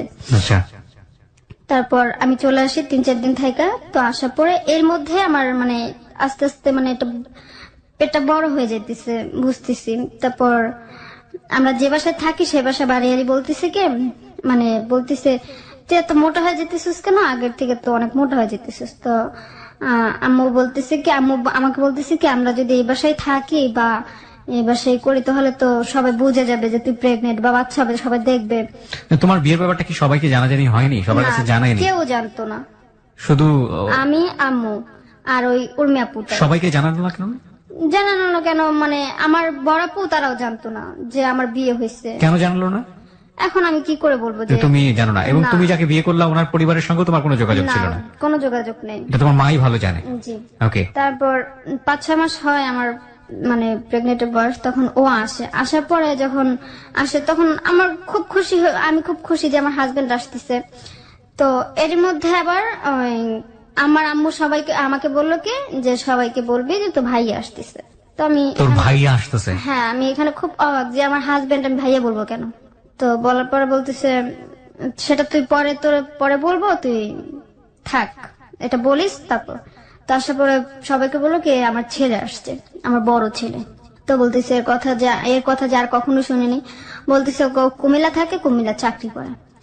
তো এখন যেহেতু আমার ভাই বা ওনার ছেলে আমার আপন ভাই, তখন সেহেতু আমি ওর পাশে কি করে শুই, বড় হয়ে গেছি বা আমার ভাইও এখন বড়, কি করে এক বিছানায় শুবো, আমাকে আলাদা আলাদা দিত। আবার যখন দরজা লাগাই দিত তখন একসাথে শুইতাম। তো মাকে দেখতাম অনেক রাতে উঠে মা বলতো নজরুল বুট খাবি বা ভাত খাবি বা এই জিনিসটা খাবি, মা এগুলো সাধতো অনেক রাতে উঠে। তো আমার যে একটা খুব খারাপ লাগতো যে আমরা একসাথে ঘুমাই বা কিছু করি, একটা বারান্দার মতো ছিল, ওখানে মা থাকতো। আর মিম রিফাত মানে সবাই আমাদের সাথেই থাকতো আলাদা। তো এখানে খুব খারাপ লাগতো যে আমরা কিরকম না কিরকম হয়ে শুয়ে আছি বা কিছু, তখন যদি বাতিটা অন করে বা কিছু বলে, এই জিনিসটা নিয়ে ভয় পেতাম খুব। আর শুধু ভাবতাম যে উনি কেন এমন করবে, ও তো মানে ওনার মেয়ের জামাই, খারাপ হলো মানে সত্য হলো মানে মানে যেরকমই হই আমি, অন্তত ওনার- কিছু এথিক্স তো থাকা উচিত হ্যাঁ। নিজের মধ্যে। তারপর ওই দিন রাতে আবার একটা মেয়ে আসে, একটা মহিলা আসে দরজা টাক দিছে। তখন আমরা একসাথে শুইছি। তো শোয়ার পরে কি করবে, ও তাড়াতাড়ি করে মা মাঝখানে গেল, আমি এক পাশে গেলাম, মা মাঝখানে আমি আলাদা। পরে তারপর দরজাটা খুলে দিল, দেখলো আমি আলাদা শুয়ে আসছি। তো মার কাছ থেকে যেন কি নিল, তো না পর আবার দরজা লাগাই দিছে। তো ও কয়েকদিন পর বিদেশ যাবে, ওর ব্যাগ মানে চেক করে দেখি মানে ঢাকা আসছে মেডিকেলে, ওর মানে যখন মেডিকেল করছে তখন নাকি কি একটা রোগ ধরা দিছে, এটা ওষুধ খাওয়ার জন্য ঢাকা আসছে, ওষুধ কেনার জন্য। তো দেখি ওর পাসপোর্ট, তো আমি তখন বুঝি না মানে ওটা সম্বন্ধে, দেখতাম পাসপোর্ট মানে কি। তখন পাশে ঘরে একটা মহিলাকে জিজ্ঞেস করে এটা মানে কি আপু, তো বলতেছে ও তো বিদেশ যাবে। তখন আমি খুব কান্না করি যে আমাকে রেখে বিদেশ যাবে, আমার বাচ্চা হবে। তোমার সম্পর্কে ও জানতো? তোমার অতীত সম্পর্কে জানতো না, তোমার ও হাজবেন্ড? জানতো না। কিছুই জানতো না? না। আচ্ছা। তারপর আমি বললাম কি তুমি নাকি বিদেশ যাবা, বলতেছে কে বললো, বলতেছে মা বললো তুমি বিদেশ যাবা। তখন মাকে জিজ্ঞেস কর আম্মু তুমি ওকে বলছো আমি বিদেশ যাবো, বলতেছে না আমি তো বলিনি। তারপর বললাম যে আমি তোমার পাসপোর্ট দেখলাম, মানে পাসপোর্ট শব্দটা আমি উচ্চারণ করতে পারতেছিলাম না, যে ভুলে যেতেছিলাম। তারপর বললো তুমি তো পড়তেই পারো না, বলতেছে আমি দেখছি, আমি অন্য কাউকে জিজ্ঞেস করছি এটা কিসের জন্য। তারপর বলে হ্যাঁ আমি বিদেশ যাবো, আমি তারপর আয়সা বলবো কয়েকদিন পর। বলতেছি তুমি আমাকে রেখে কেন বিদেশ যাবো, তাহলে আমাকে বাড়িতে রেখে যাও। তো ও কি করলো, আমাদের কাউকে না বলেও চলে গেল। ও আম্মুর কাছে শুনছে যে আমার বাচ্চা হবে, তারপর ও চলে গেল। এর মধ্যে নাকি আম্মু জানে যে ও চলে গেছে, কিন্তু আমাকে বলে নাই। ওকে, তারপর ওখান থেকে আমার বাবুল কাকাটা আসলো, বিদেশ গেছিল। ও আসলো, আসার পরে আমার ছেলের জন্য, মানে আম্মু আমার বাচ্চা হওয়ার আগে শুধু ছেলে ছেলে করতো, তো আমার ছেলের জন্য একটা পিস্তল নিয়ে আসে, যে আমার নাতি, খেলনা পিস্তল, হ্যাঁ খেলনা নিয়ে আসে, অনেকগুলো পিস্তল নিয়ে আসে। তারপর ওগুলো আনার পরে তো উনি বললো কি, মানে এর মধ্যে যেহেতু আমি অসুস্থ বা আম্মু কিছু করে না, 2-3 মাসে ঘর ভাড়া পাবে বাড়িওয়ালা। তো সেই কাকা বললো কি, যেহেতু ঘর ভাড়া পাবে, যে টাকা ঘর ভাড়া টাকা পাবে, এই টাকা দিয়ে আমি মাল জিনিস কিনে অন্য একটা বাসা দিয়ে দিব। তো আম্মু কি করলো, ওখান থেকে পালায় চলে আসলো, মানে বাড়ি থেকে। হ্যাঁ মাল জিনিস রেখা। মানে আমার ঘরে সবকিছু ছিল, ফ্রিজটা বাদে সব ছিল কাঠের জিনিস। মানে আমি যে টাকাই করতাম এগুলো দিয়ে সব, আম্মু বলতেছে কি আমার ঘরটা পুরো সম্পূর্ণ ভরপুর থাকবে। আমার ঘরে সবকিছু ছিল, ওইগুলো সব বিক্রি করে দিল উনি, বিক্রি করে দিল। বাড়িওয়ালাও জানে না। যখন ওই লোকটা নিতে আসছে, তখন মানে লোকটাকে বাড়িওয়ালা ধরছে, তখন ওই লোকটা বাড়িওয়ালাকে ধরছে, যেগুলো তো আমার কাছে বেঁচে দিয়ে গেছে, তোমার ভাড়াটিয়া কই সেটা তুমি বুঝো খা। তো এটা বলছে। এটা আমি কয়েকদিন পর শুনি যে মাল জিনিস বেসে দিচ্ছে, বলতেছে কি আমাদের হাতে টাকা আসুক, তারপর ওগুলো আমরা আবার নিয়ে আসবো ঘর ভাড়া টাকা দিয়ে। পরে বাসা টাসা নেয়, আলাদা বাসা নেয়, ওখানে আবার নতুন করে সবকিছু কেনার পরে তো ওই দিন আমার কাকা আসে বাসা আসার পরে আম্মুর সাথে থাকে, আমরা উপরে। তো আমাকে বলে কি, তুই ঘুমাবি না, জায়গা থাকিস, তুই মোবাইল মানে রেডিও শুনবি, গান শুনবি, বাতি জ্বালানো থাকবে, তুই মোবাইল চিপবি, শুধু মোবাইলে বাতি অন করা থাকলেই হবে। তাই মনে কথা মতো মোবাইলে বাতি অন করলাম। মা বলতেছে আমার সাথে খারাপ কিছু করবে, মানে নোংরা ভাষায় বলতেছে। তখন আমার কাছে খুব খারাপ লাগলো যে মাকে জোর করে করবে আমার সাথে। কে এটা? মানে আপনার ওই আগের পরিচিত লোকজন? হ্যাঁ, ওই যে বাসায় ভাড়া এসছে সেই লোকজন না, ওই যে বাবুল কাকা। ওই বাবুল কাকা আবার রিটার্ন করেছে। তো তারপর আমি মোবাইল চিপতেছি, মাকে এক বেশে জোর করতেছে। তারপর উনি কি করলো, সকালবেলা চলে গেল, বলে তোকে আমি মজা দেখাবো, মানে এটা বলে যে আমি তোকে মজা দেখাবো। না, উনি যদি ওনার সঙ্গে যদি এই ধরনের সম্পর্ক যদি নাই যাবে, তাহলে ঘরের ভিতর ঢুকতে দিল কেন? সেটাই, মানে থাকতে দিল কেন, বা ওনার জন্য রান্না করছে, ইলিশ মাছ রান্না করছে, চিকন চালে ভাত রান্না করছে, মানে একেবারেই চিকন, যেটা উনি খায় সে কাকাটা। ওকে, যাই হোক, আমরা আসলে এই সম্পর্কের মিস্ট্রি আবিষ্কার করতে চাই না। আমরা মনে করি যেটা এক ধরনের ভয়াবহ রকমের ভায়োলেন্ট স্টোরি। আমরা আসলে স্টোরির মানে মিস্ট্রি পয়েন্ট গুলো আবিষ্কার করতে চাই না।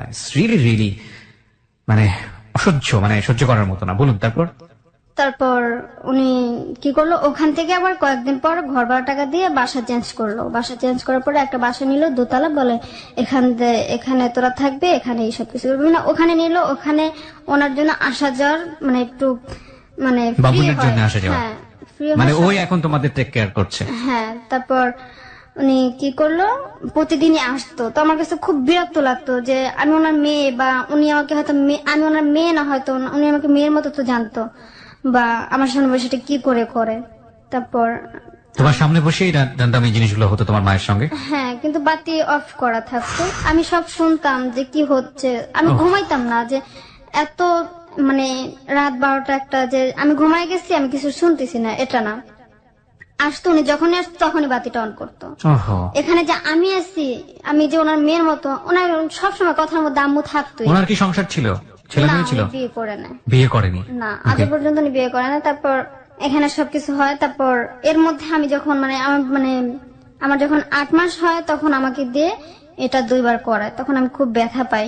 8 মাসের সময়টাতে কার সঙ্গে? এটা বাবুলের সঙ্গে? না, বাবুলের সঙ্গে না, অন্য একটা ছেলের সাথে। তখন মানে সেটা হয় আমার বাসার মধ্যে আনে, আমি তো আর যেতে পারি না, ওনাকে বাসায় নিয়ে আসে।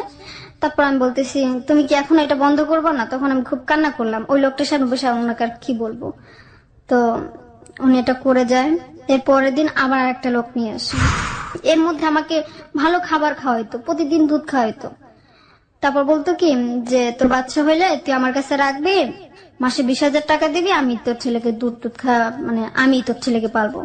আমি বলতেছি 20,000 টাকা দিব, আমাকে কি খারাপ কাজ করাতে পাঠাবো? মানে একটা নোংরা ভাষায় বললাম যে আমাকে কি এই কাজে পাঠাবো? তারপর বলতেছে না করলে খাওয়াবি কোত্থেকে পোলারে, এসব কথা বললো। তারপর আমার বাচ্চা হয়, বাচ্চা হওয়ার আগে সবাই বলতো যে তুমি যদি তোমার মেয়ের বাচ্চা যদি নর্মাল হও তাহলে নর্মাল হইতে যা যা লাগে সেগুলো নিয়ে আসো।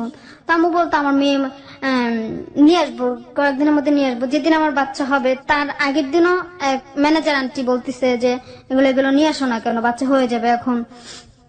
আর আমি যেহেতু এগুলো বুঝতাম না, আমি সারাদিন ঘুমাইতাম। তখন পাশে ঘর আন্টিরা বলতো যে হাঁটা চলা করবে, এটা করবা। আমার মানে তখন খুব খারাপ লাগতো যে আমার নিজের মা, আমার মা আমাকে একটু কিছু শিখায় না। যে মানে কি বলবো, আমার যখন বাচ্চা হলো আমার মা আমাকে ধরে নাই। বিকৃত মানসিকতার মানুষ, কিচ্ছু বলার নেই, নাথিং টু সে।